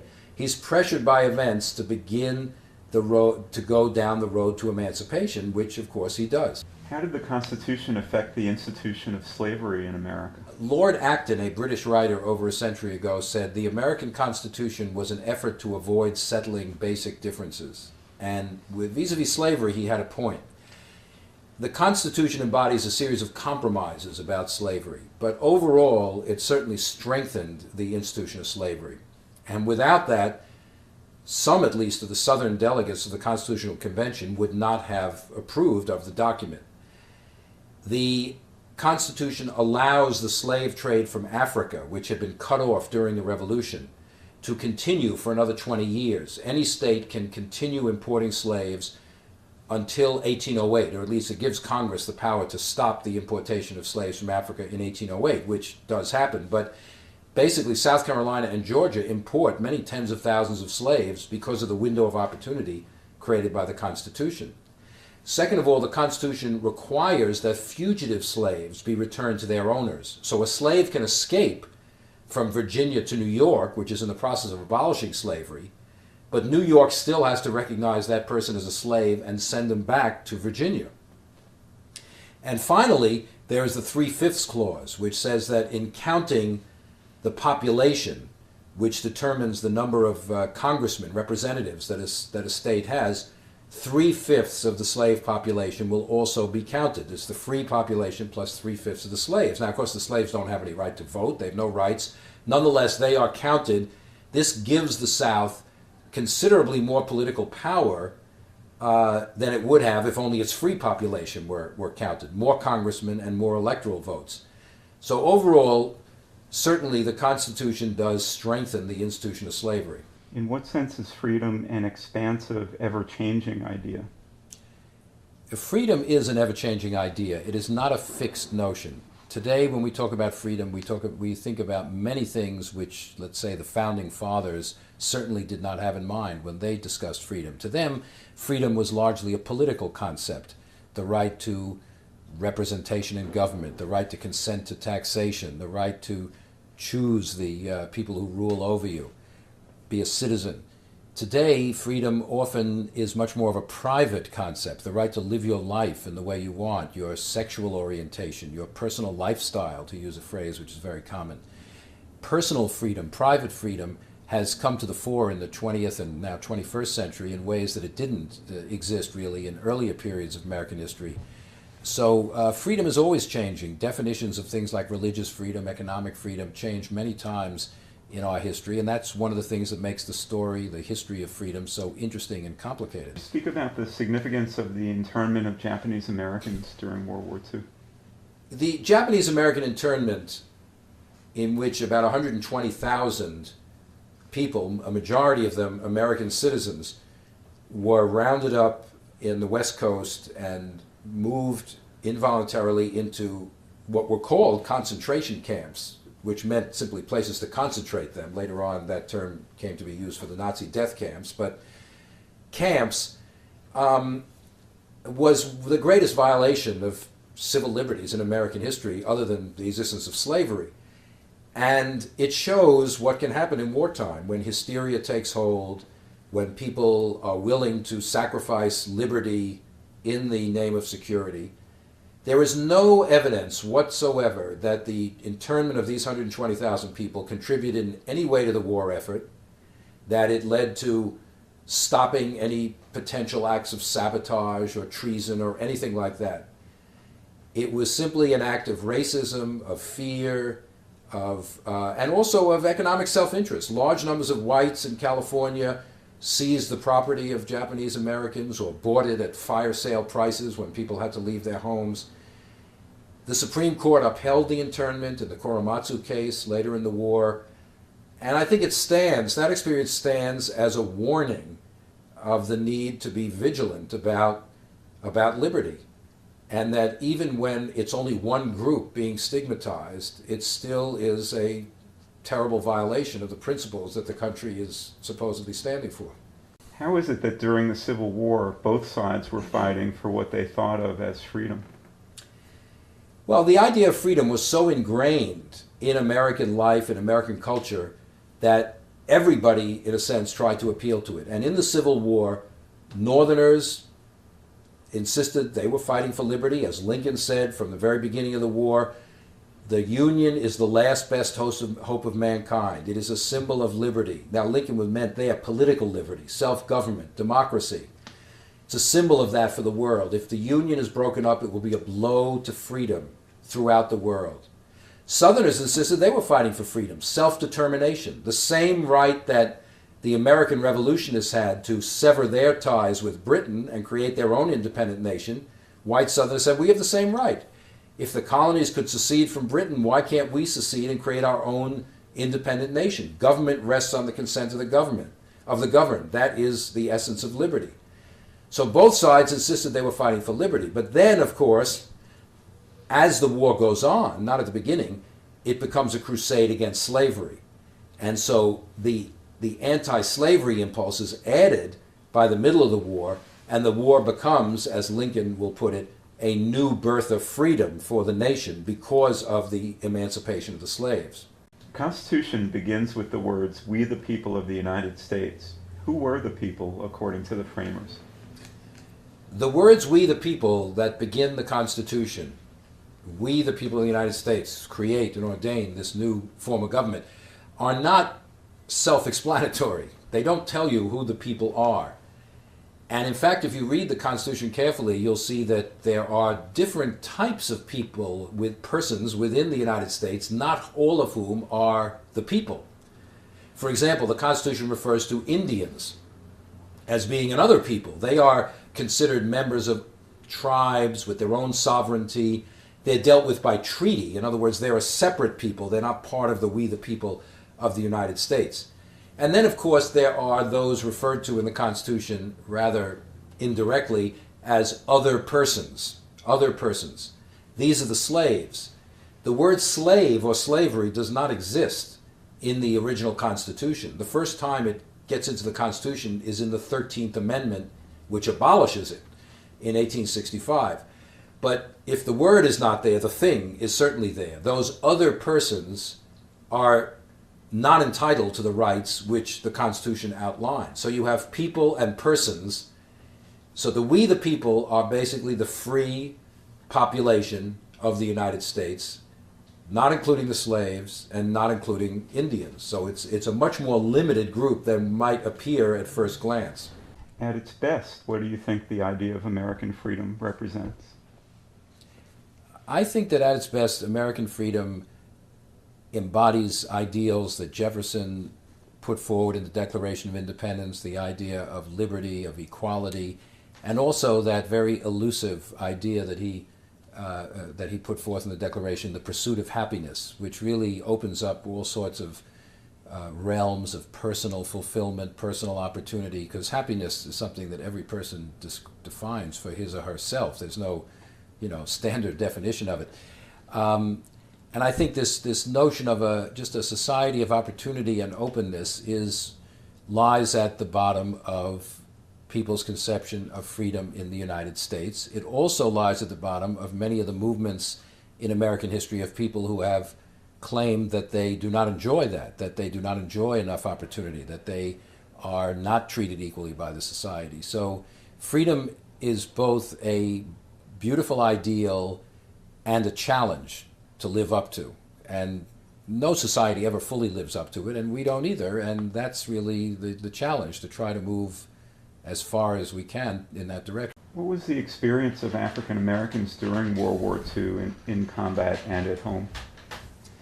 World War II was really a watershed for African Americans. In fact, I would say that this is where the modern civil rights movement really begins, in World War II. And I think what happens is the contradiction between the rhetoric of American life and the reality of segregation and racism becomes a public issue for the first time, you might say, since Reconstruction. After all, the United States is fighting World War II in part to repudiate Nazi race theories, the theory of a master race, that one group is superior to another, with horrifying consequences which people learned at the end of the war. And yet we had our own system of master races and inferior races in the United States. And many people, both black and white, began to say, this is a contradiction. How can we talk about equality in the world, or democracy in the world, when we don't really have democracy at home? Moreover, the mobilization for war drew millions of blacks out of the South into defense employment, into the army. It really reshaped the racial map of the country. Millions moved north, millions moved west. They went into the army. Of course, in the army they were segregated, they were maltreated, but the experience of change, the experience of fighting, mobilized a whole generation of African Americans to fight for what they called the double V, victory abroad, but also victory at home over segregation and inequality. How do you assess Lincoln's leadership during the war? Lincoln was a very brilliant military-political leader. He saw his role in the first instance as maintaining the broadest degree of popular support for the war effort. In a war like this, victory is determined not only by who has the most weaponry, who's got the larger army, who's got the most resources, but by the will to fight, by public support for the war effort. If the northern public tired of the war, all the advantage in population and resources wouldn't make any difference. So Lincoln very brilliantly appeals throughout the war to northern opinion, to the bases of American political culture, to Protestant evangelicism. He gets ministers working on his side, to the basic idea of America as a source of liberty, eventually to the idea that emancipating the slaves will actually protect the liberty of the whole country. He's a shrewd politician. He's a shrewd judge of character. He keeps his ear to the ground in terms of what public opinion is. And so he's a very effective political leader in a war crisis in mobilizing support behind him. How did the revolution affect religious freedom? The expansion of religious freedom was one of the major and perhaps surprising results of the American Revolution. Before the Revolution, most of the colonies had had an established church. One or two didn't, but most of them had an established church. That is a church which is supported by public funds. Tax funds go to support this particular denomination. Congregationalism in New England, the Anglican Church in some other colonies. Most of the colonies outlawed Roman Catholicism. In most of the colonies, Jews could not exercise political rights. There were stringent restrictions on political participation depending on religion. The Revolution greatly expands religious freedom. Some states, like Virginia, passed these very sweeping laws for religious toleration. Many states remove public support. They're no longer going to give money to one or another religious group. They have to now compete in the free marketplace, you might say. The Constitution contains no religious qualification whatsoever for voting or holding office. The president can be anything. He can be Protestant, Jewish, Mohammedan. He can be an atheist. There's no requirement in the Constitution. So this separation of church and state, which really hadn't existed except in a few colonies before the war, is one of the major consequences of the Revolution. How would you characterize the general direction of change in American freedom as you look over the trajectory of American history? Well, if you look at the whole trajectory of American history from the earliest days of colonial settlement up to the present, I think in general, of course, freedoms have expanded enormously. The definition of freedom, the kinds of freedom that people enjoy, the different kinds of Americans, different racial groups, ethnic groups, gender, who today enjoy freedom they didn't in the past, all that has been a history of progress and expansion. On the other hand, it's not a straight line history. There have been many points when freedom has actually been restricted, where it has receded, where people who enjoyed certain freedoms have seen them taken away.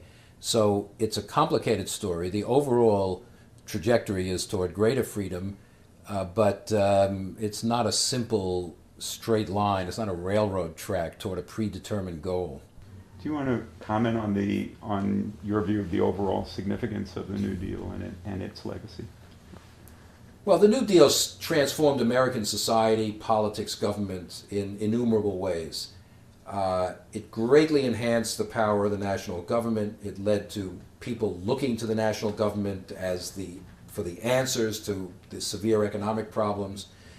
It really created the permanent administrative state, a government with all sorts of agencies, telling farmers what they could grow, telling business how it could operate, telling transportation how it could run, all sorts of agencies to affect different sectors of the economy. It was the first time that the government intervened to promote the right of labor, to create unions and collective bargaining. So it really transformed the role of government in people's lives. It made the federal government a much more active and permanent player in the daily lives of most Americans. It also made the Democratic Party the majority party in the country for the next 30, 40 years. Up until the end of the 1960s, the Democratic Party was the natural majority party because of the coalition that President Roosevelt put together. Of course, the one thing the New Deal didn't do was end the Depression. Despite all of its activity, unemployment was still intolerably high when 1940 rolled around. It was only World War II and the massive employment in defense industries and for the war that really dragged the United States out of the economic depression. How would you characterize Lincoln's views on slavery and race at the time he took office as president?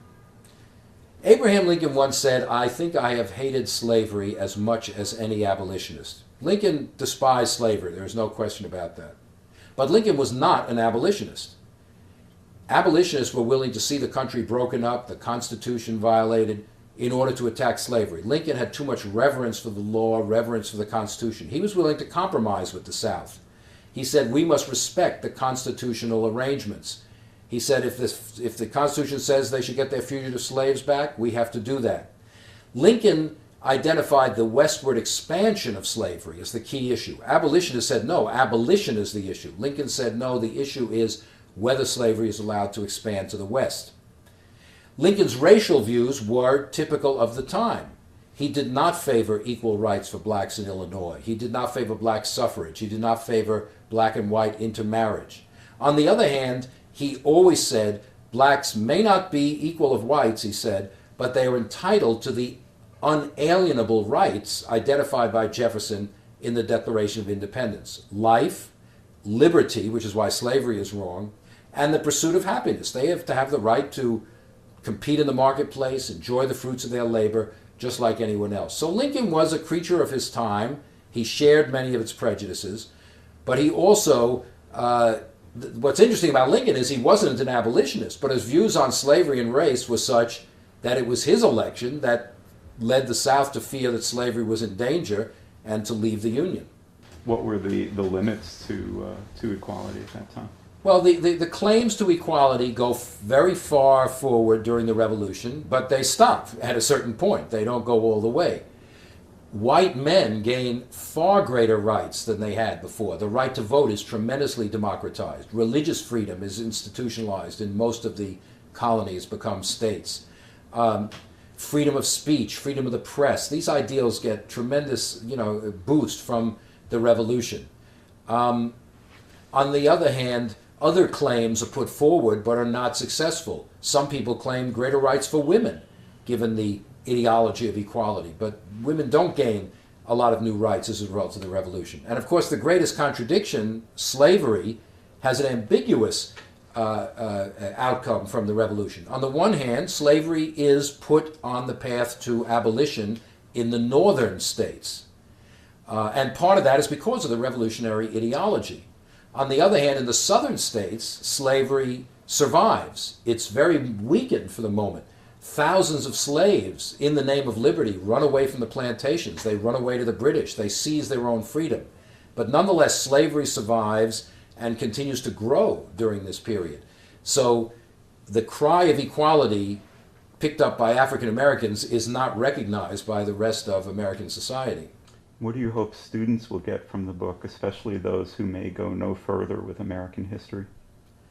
I hope that students who read this book will get not only, of course, an introduction to the basic chronology of American history, the key facts and events of American history, but an appreciation for the liberties that we enjoy today, an understanding of where they came from historically, and I think a sense of the fragility of liberty, that it's not something that can be taken for granted, that it always requires vigilance to maintain, and that at some points in our past, freedoms have been very restricted for many people. At some points, there have been great movements to expand freedom.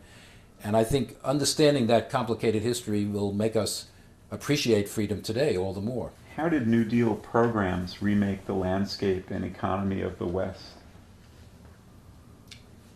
Many New Deal programs were directed at not only economic recovery, but economic development of areas that had not had as much economic development in the past. The TVA, the Tennessee Valley Authority, really led to economic development in that area in the South.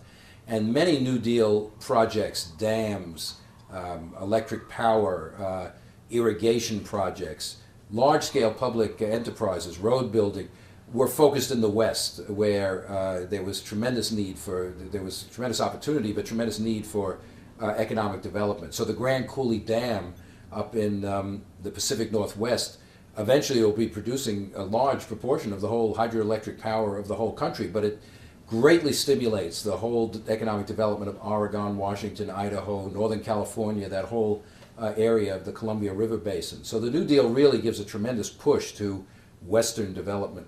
What were the views of Southerners on the expansion of slavery into the new territories, and what about Northerners?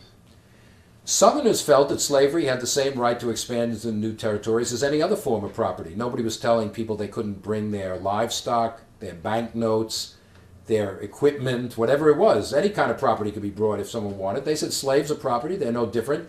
The government does not have the right to distinguish between forms of property.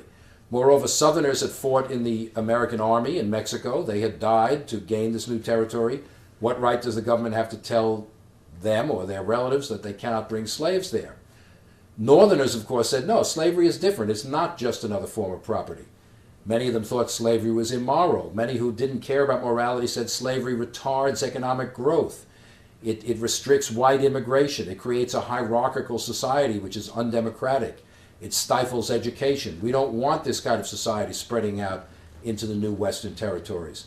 So on this question of whether slavery should be allowed to expand, there was what William Seward, the senator from New York, would later call an irrepressible conflict between North and South. How did the revolution make the principle of equality a part of American freedom, and what were the limits to equality at this time? Well, like many revolutions, the American Revolution opens up new issues that weren't even anticipated by the people who started the revolution. The French Revolution, of course, is a classic example of that, the Russian Revolution. The American Revolution didn't go through quite the same stages as those, but it certainly threw open all sorts of questions about the nature of political and social life. Far more than just the question of whether America should be part of the British Empire or its own independent nation state. Equality became the rallying cry of large numbers of people who said, we need change at home. It's one thing to break away from Britain, but our own society is too hierarchical, too unequal. So the claim to equality, whether it's the right to vote, whether it's greater rights for women, whether it's an abolition of slavery, this comes out of the revolution. It's not the cause of the revolution, but once authority breaks down, once a revolution is in process, other people will use that situation and the rhetoric of revolution for their own purposes. So aggrieved groups throw forward this idea of equality to put their own claims for better treatment forward, and that's part of what makes the revolution really a revolutionary moment. How does Give Me Liberty emerge from your body of scholarship? Many of my previous books have dealt with the theme of freedom in one way or another. Many of them have had the word freedom or liberty in the title. My first book was called Free Soil, Free Labor, Free Men. My most recent book before this was The Story of American Freedom. I wrote a book about Thomas Paine, who was a great publicist for the American Revolution and for the idea of liberty at that time. I wrote a book about the emancipation of the slaves and the struggles in the Reconstruction period after the Civil War about what liberty really would amount to for the former slaves. So this question of what is freedom, who is entitled to freedom, how have definitions of freedom changed over the course of the American past, have really, that question has shaped a lot of my previous scholarship, and I wanted to bring that to bear on a sort of general survey history of the United States. How did the New Deal embrace economic security as a new component of American freedom? The Great Depression, which begins in 1929 and lasts all the way through the New Deal to 1940 or 41 really, puts the question of economic security directly on the public agenda. Millions and millions of people are out of work, millions lose their life savings, they're plunged into poverty, nobody knows where the economy is going. The idea of economic security, that people are entitled to at least a minimal standard of living guaranteed by the government if necessary, becomes a central element of liberty in the New Deal. And President Roosevelt explicitly and consciously defines the New Deal as the embodiment of freedom, but of this kind of freedom. Freedom as economic security rather than the old free trade, laissez-faire, freedom of contract idea of freedom, of every man for himself without any government responsibility to help those at the bottom. So Roosevelt really tries to shift the idea of liberty or freedom to encompass a public role in maintaining a decent standard of living. Later on, this will be one of his four freedoms. Freedom from want is one of the essential liberties in Roosevelt's view. How did economic development in the period solidify the ties between the Northeast and the Old Northwest, and with what political effect? Until the 1840s, the Old Northwest, and here we're talking about Illinois and Ohio and Indiana, states like that, were considerably tied to the South economically. They shipped their agricultural produce down the Ohio River, down the Mississippi River to New Orleans, and from there to other markets. Many of the early settlers in the Old Northwest came from southern states, from Virginia, from Kentucky, etc., like Lincoln himself, who came from Kentucky and then went to Indiana and then to Illinois. But in the 1850s, this is all reoriented.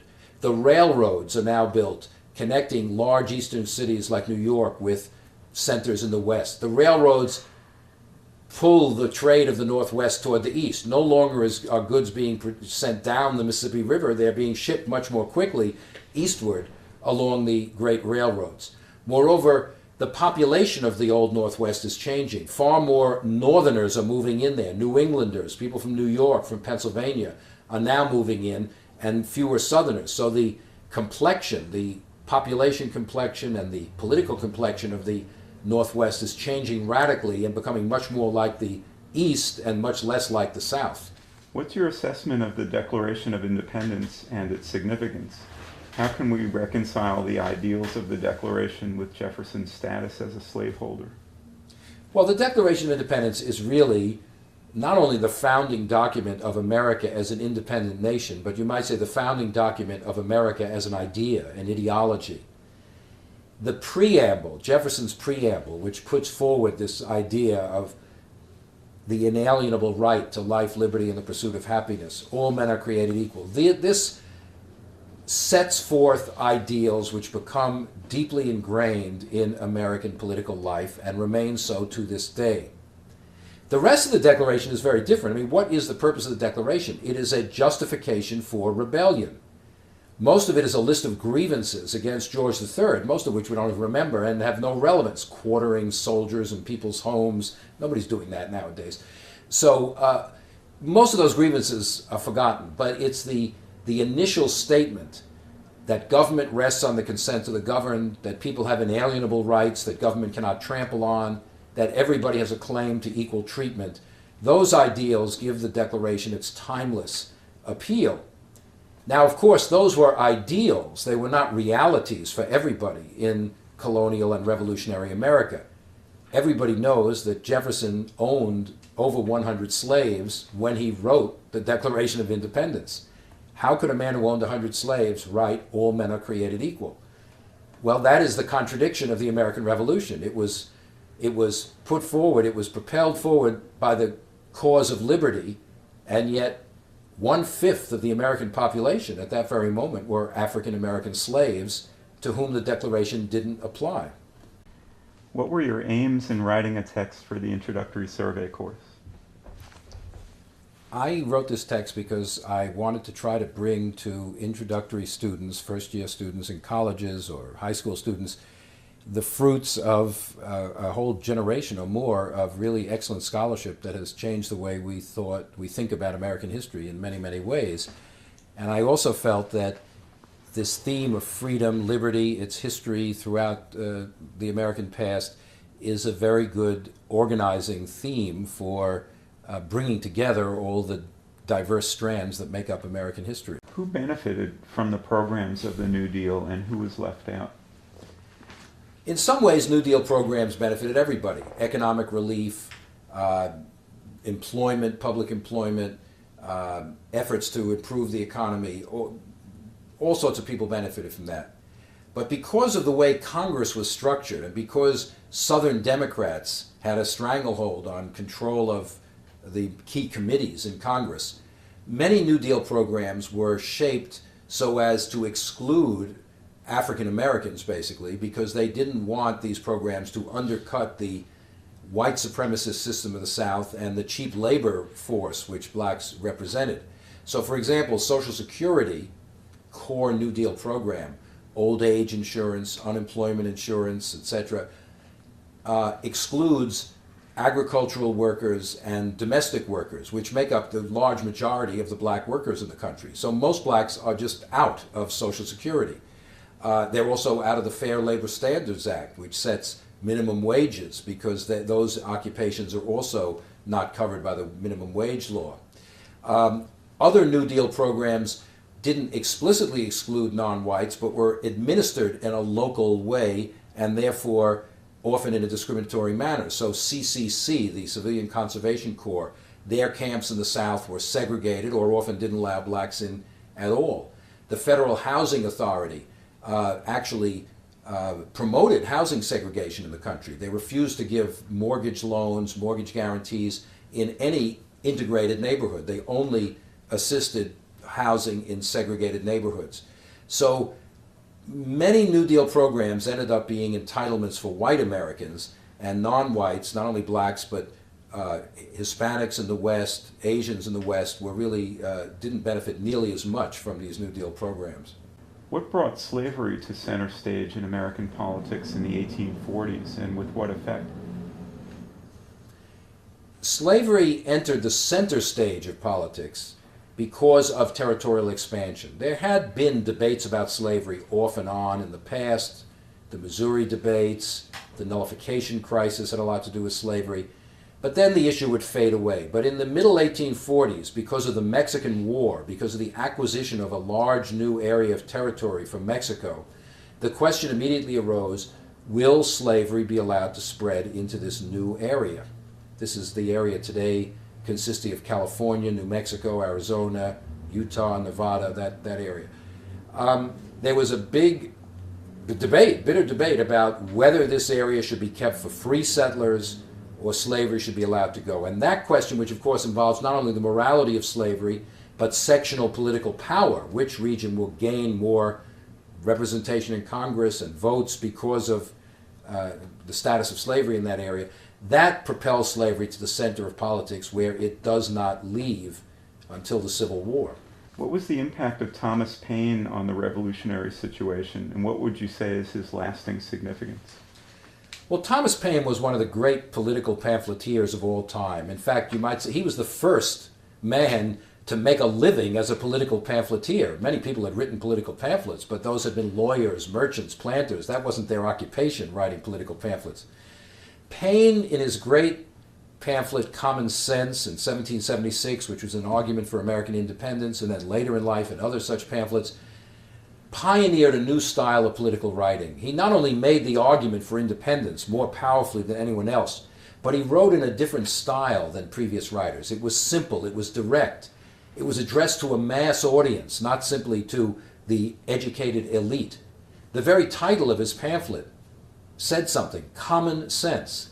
Anybody can understand this. You don't need a high-class education. You don't need to have Latin phrases. You don't need to know all the law books. Anybody with common sense, which anybody has, can think about politics. So Paine democratizes political discussion. He sells far more copies than any political pamphlet had ever sold in history up to that point. Over 100,000 in a population of, 2.5 million, an enormous bestseller. Because he combines this very clear, logical argument with a language which is accessible to ordinary people. And in so doing, he really transforms the whole nature of political writing. Discuss the immigration history of the 1920s and the emergence of cultural pluralism as a characteristic of American democracy.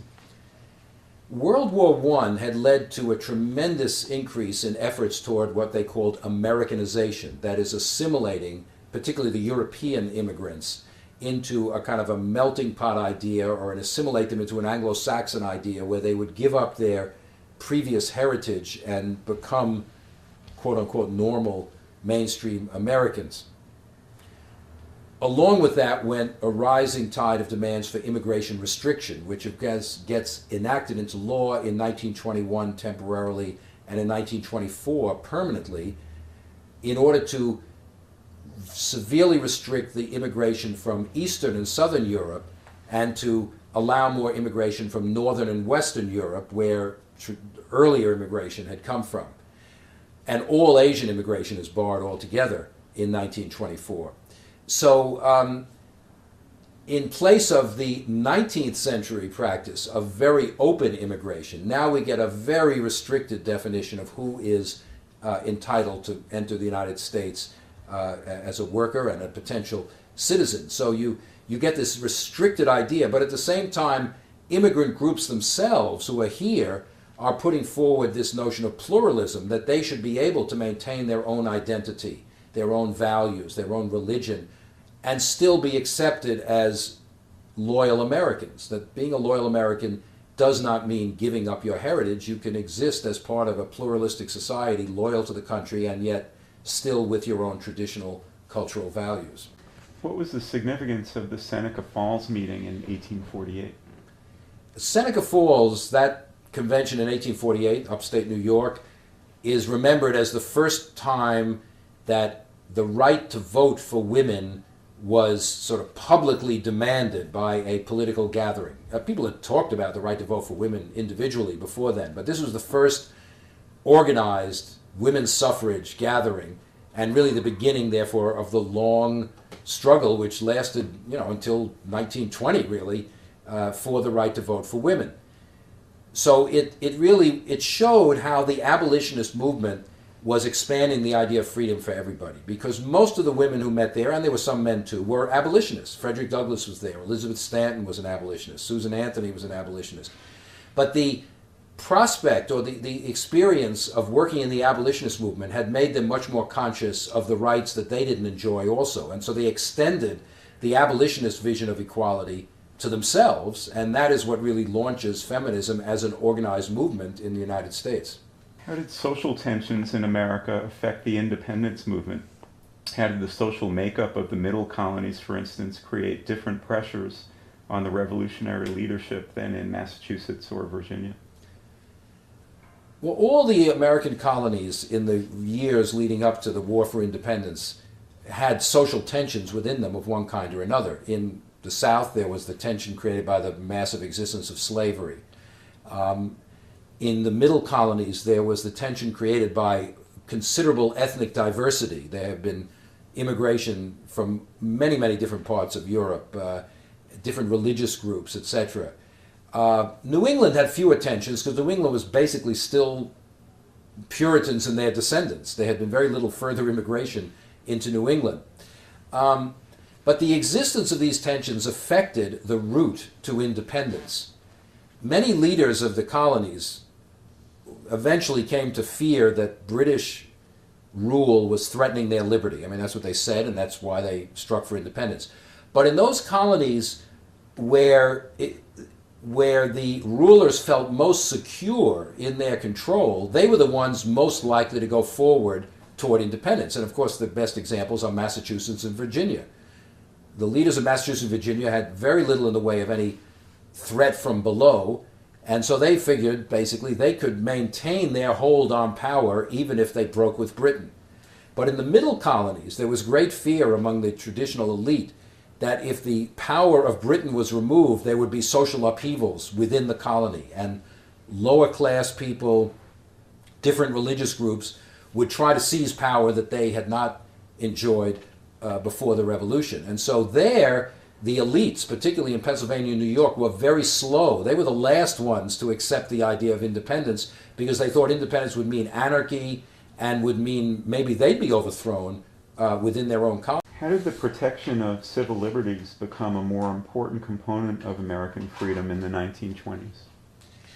The tremendous repression of free speech, free press, the right to dissent during World War I eventually leads to a sharp reaction. It leads at least some Americans to begin to elevate civil liberties to a central place in the definition of American freedom.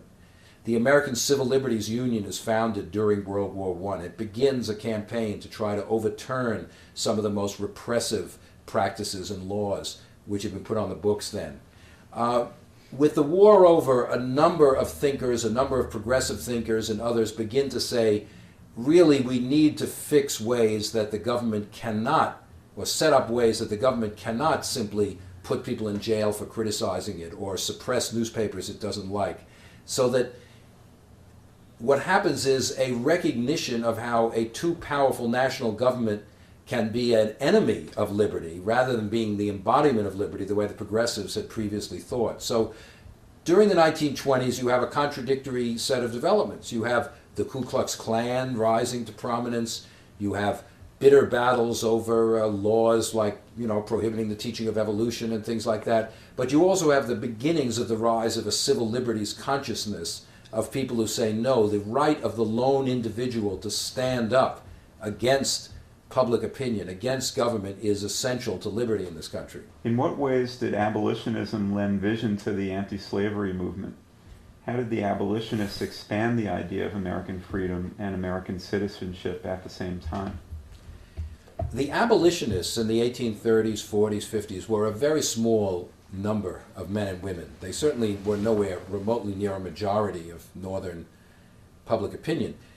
nonetheless, they had a powerful, enduring impact on ideas about freedom and citizenship, because the abolitionists were the first organized group to really put forward the idea that of equal rights before the law for all persons regardless of race.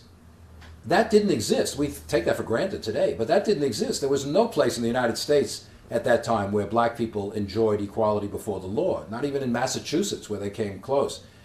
But more to the point, the abolitionists insisted that African Americans had to be recognized as part of the American people, part of the American nation, citizens to be given the same rights as everybody else. The slaves should be freed and incorporated into American life.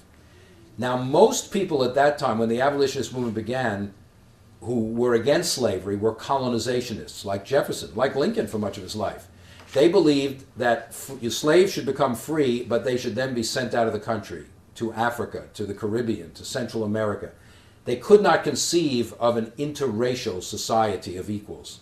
The abolitionists were the first one to really put forward that ideal as a goal, freeing the slaves and also incorporating them as equals, and therefore redefining American liberty so that it could exist without a racial boundary. What was the concept of British liberty, and why did Americans claim that the British were trying to enslave them? The concept of British liberty was critical to political thought, both among leaders and ordinary people on both sides of the Atlantic in the 18th century. It was widely accepted, both in Britain and in the colonies, that Britain was a unique home of liberty. British liberty meant limits on the power of the government. After the great struggles of the 17th century, a system had pretty much solidified, which was a limited monarchy. You had a monarchy, but with great power in Parliament to check the power of the king. You had what they called a balanced constitution with all the different parts balancing each other, and therefore none could become oppressive. The rights of Englishmen were well respected, trial by jury, habeas corpus, just the rule of law. That in contrast to France or Spain, absolute monarchies, in England it was the rule of law. Every citizen was protected by the law. The king could not act in a highly arbitrary manner. And that was considered the basis of freedom, it's certainly in its political manifestation. Now, of course, the very term British liberty was not an accidental term. It was for British people. It didn't apply to Spanish. It didn't apply to Catholics by and large. It certainly didn't apply to Africans. At the same time that they're glorifying British liberty, they are bringing millions of Africans in British ships to be slaves in the New World. But that was no contradiction, they said, because they're not British. They're not entitled to British liberty. This is only it's a parochial idea for a particular people, and other people are sort of outside of it. But for those within the boundary of freedom, they certainly felt that they were the freest people on earth. How did the peace settlement at Versailles continue to haunt the 20th century? Well, Woodrow Wilson went to Versailles at the end of World War I, hoping to create what he had been calling for, a peace without victory, a peace that would make the world safe for democracy. Unfortunately, America's allies had their own aims and interests. The British, the French, they wanted to punish Germany. They wanted to get reparations from Germany for all the losses, deaths, economic disasters suffered in World War I. They were not interested in political self-determination for their colonies. They wanted to absorb Germany's colonies into their own empires. So Wilson is faced with a problem that he has certain ideals, but his allies don't want to go along with them. And so a vast negotiation and set of compromises takes place. The map of the world is redrawn. Wilson's idea of putting together different ethnic groups in their own countries in Eastern Europe comes into fruition. New countries like Austria, Hungary, Yugoslavia, Czechoslovakia created.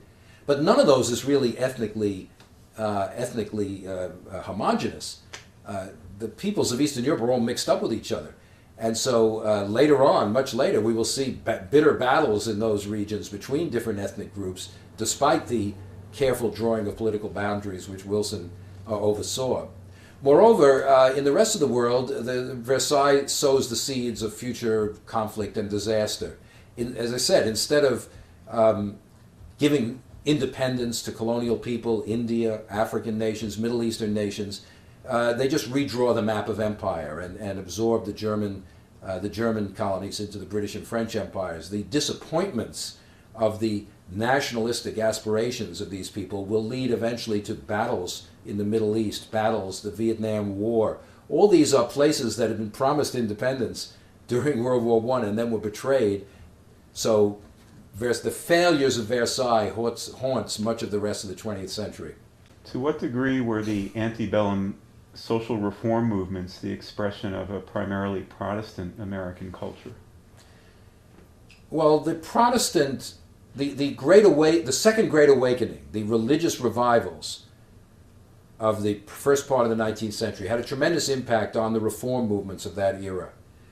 Out of the revivals came an impulse to improve society, to cleanse society of sin, the idea of what they call perfectionism, that both individual persons and society as a whole could have a new birth, really, and cleanse themselves of past sins and really operate on a moral basis. Roman Catholics, of whom there weren't that many at that time, but their numbers were increasing due to immigration from Ireland, didn't hold to this view at all. They believed that sin was endemic in human life. Man was born in original sin. The best you could do was to ameliorate sin. You could assist the poor. You could make slavery less oppressive. But you couldn't talk about a society that cleansed itself of sin altogether. So there was this Protestant ethos in the reform movements, which was not surprising in an overwhelmingly Protestant country which was going through these religious revivals at that very time. What was the significance of Father Serra and the mission system he introduced in California? Well, California, which of course is an outpost of the Spanish Empire, the northernmost outpost really, is settled rather late in the late 18th century and then into the early 19th century. It's really the very end part, the northern section of New Spain. And originally it's a mission outpost. In other words, the settlement, the mechanism of settlement is the establishment of these religious missions, including one by Father Junipero Serra and other religious leaders. And the idea was both to consolidate Spanish control, but also to convert the Indians to Christianity, to Catholicism, and also to gather the Indians at these missions and turn them to productive labor, at least as far as the Spanish defined it. The Spanish thought the Indians were migrants, vagrants, hunters. They didn't really have settled, agricultural communities, and they said, we'll bring these Indians to live at these missions, we'll make them work in a regularized fashion in the fields, growing grapes, growing crops, etc. We'll make them into Christians, and that'll be part of the civilizing process. Father Serra is a very controversial figure because on the one hand, he does seem to have wanted to improve the conditions of life of Indians. On the other hand, many of the labor conditions of these missions were very brutal. They were not that far removed from slavery. They were forced labor much of the year. And so, many of the Indians died in large numbers from disease, overwork, etc. So in the end, the mission system was really a disaster for the Indian population of California, which declined very, very radically after the Spanish settlement. How did America's involvement in World War I affect civil liberties in this country? Why did progressive leaders not oppose government repression? Civil liberties was never a major concern of progressives. They tended to look to the national government as a powerful expression of the common good, the public will, as opposed to selfish interests like big business or political bosses, etc. So the idea of civil liberties, that is, rights that an individual maintains against government, didn't really mean that much to most progressives. Now, when World War I arises, and the United States enters World War I in 1917, it unleashes a tremendous repression of civil liberties, probably the greatest in all of American history. Thousands of people are rounded up for criticizing the war, and there was tremendous opposition to American involvement in World War I. Many, many critics are jailed. German Americans in particular are subjected to all sorts of harassment and attacks. super patriotism reigns. The idea, the notion that you can criticize the government and still be loyal disappears really during World War One. Now, some progressives get alarmed by certain excesses, like banning of magazines and things like that. But most of them go along with this because they see the war as a way to, as Wilson said, to make the world safe for democracy and also to kind of purify American life. It expands the power of the government. The government begins regulating all sorts of economic endeavors, which progressives had called upon it to do. So they see civil liberties as something that is expendable or can be pushed aside in this effort to create a powerful government now pushing the society forward. But unfortunately, the result of that is actually to empower the most reactionary elements in American society, the people who want to simply repress labor, to repress any criticism of the government. And instead of being the apotheosis of progressivism, the war really kills it.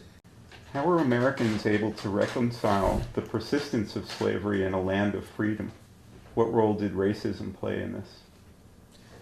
Well, the South in the 19th century develops a number of intellectual defenses of slavery. They have to justify the existence of slavery in a country which talks about liberty all the time, and they develop a number of different kinds of defenses. Probably the most prominent one is simply racism. Blacks, they say, are simply not equal to whites. They are uncivilized, barbaric, and they cannot survive in a free society. They cannot produce civilization in a free society. It's better for them and better for the whole society for them to be enslaved. There are other arguments. There are religious arguments. Slavery exists in the Bible, so it's divinely ordained, they say. There's an argument put forward by John C. Calhoun, George Fitzhugh, and others that slavery is actually the best condition for labor of all kinds. In the North, people are the slaves of the marketplace, they say. At least a slave doesn't lose his job in old age. A slave is never out of work. A slave doesn't have to worry where his next meal is coming from. So they say that the free marketplace is actually more oppressive to laborers than slavery is. So all of those arguments are used to justify what seems to be a contradiction, slavery in a land of liberty. You discussed the growth of a public sphere in Enlightenment America. What do you mean by that, and what is its significance? The public sphere is a term that historians use to describe a sort of realm of discussion and debate which is outside of government. In other words, it's not the parliament, it's not colonial assembly, it's not political party, it's really the public. It's people reading newspapers and debating issues in taverns and in public meeting places, holding demonstrations of one kind or another about political issues. The public sphere is this area which is separate from government, and it thrives, it grows in colonial America because political authority is very weak. The British government is very far away. It can't really react quickly to any events in the colonies. Local governments exist, but they don't really have the full military power behind them that the British government does. And so you get this thriving public sphere which helps to stimulate the idea that ordinary people have a right to participate in public debate, to comment on what's going on in politics, to criticize the governors, etc.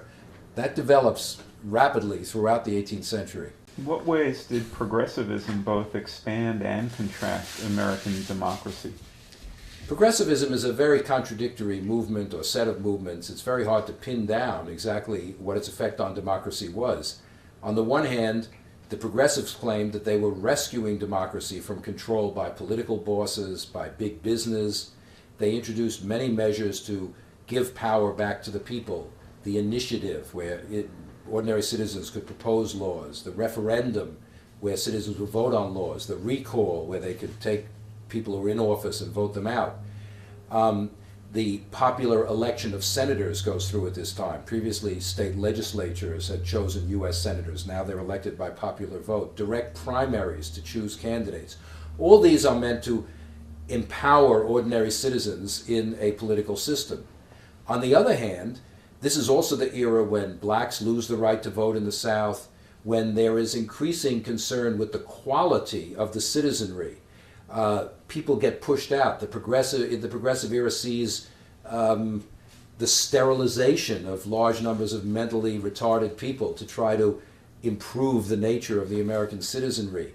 It sees a lot of opposition to mass immigration because of fears that immigrants are coming in who are not really capable of operating in American democratic society. So you have these two impulses, expanding the democratic political power and restricting the number of people who actually can exercise that power. How did American slavery differ from earlier slave societies in other parts of the world?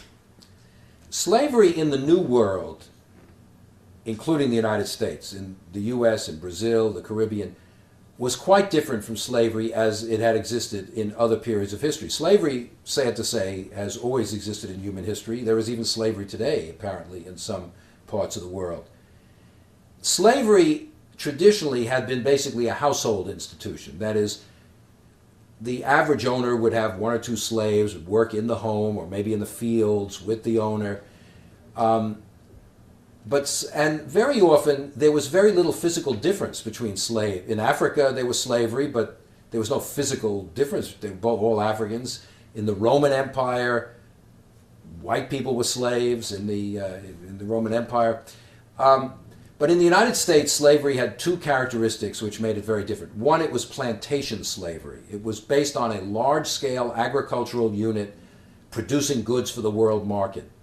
That meant that in the slave areas, the slaves greatly outnumbered the whites, and therefore the rigidity of the system, the policing of the system, had to be extremely severe. The danger of revolt was always there. Secondly, slavery in the Western Hemisphere was racial slavery. There was this physical difference between master and slave. Race and slavery come to reinforce each other. Slavery helps to promote this racist ideology which justifies it. So therefore the black person always bears on his self the mark of slavery. Even when they become free, they still carry the mark of slavery. In the Roman Empire, when a slave became free, they just melt into the society. You don't know who's an ex-slave. In Africa, a slave could marry into a free society and become free, and they don't look any different from anyone else. But in the United States, prejudice against blacks is the carryover of the prejudice of slavery, and it exists long after slavery, of course, is abolished. How did an African American identity emerge in the 18th century? It took quite a while for a single African American identity to emerge in colonial America because the large slave trade of the 18th century brought people from many different cultures and many different societies in West Africa. We shouldn't think that because people came from Africa, they were all the same people, any more than people in Europe were all the same people. People from Germany, France, England, Scotland were often fighting with each other, and that's the same thing in Africa. They had their own different societies and languages and religious practices. So you might say an early version of what we later would call the melting pot takes place in America among Africans, where people from various kinds of backgrounds who would never have encountered each other except for the experience of slavery are thrown together. After a generation or two, the African traditions fade a bit. They still remember Africa, but the African languages fade, and a more coherent African American identity begins to develop. This is particularly prominent where the population begins reproducing itself. In the British colonies, rather quickly, the birth rate begins to rise among these slaves, and so you begin to get eventually an American-born generation of slaves who are more assimilated, you might say, into African American life than the original slaves who were brought in from many different backgrounds.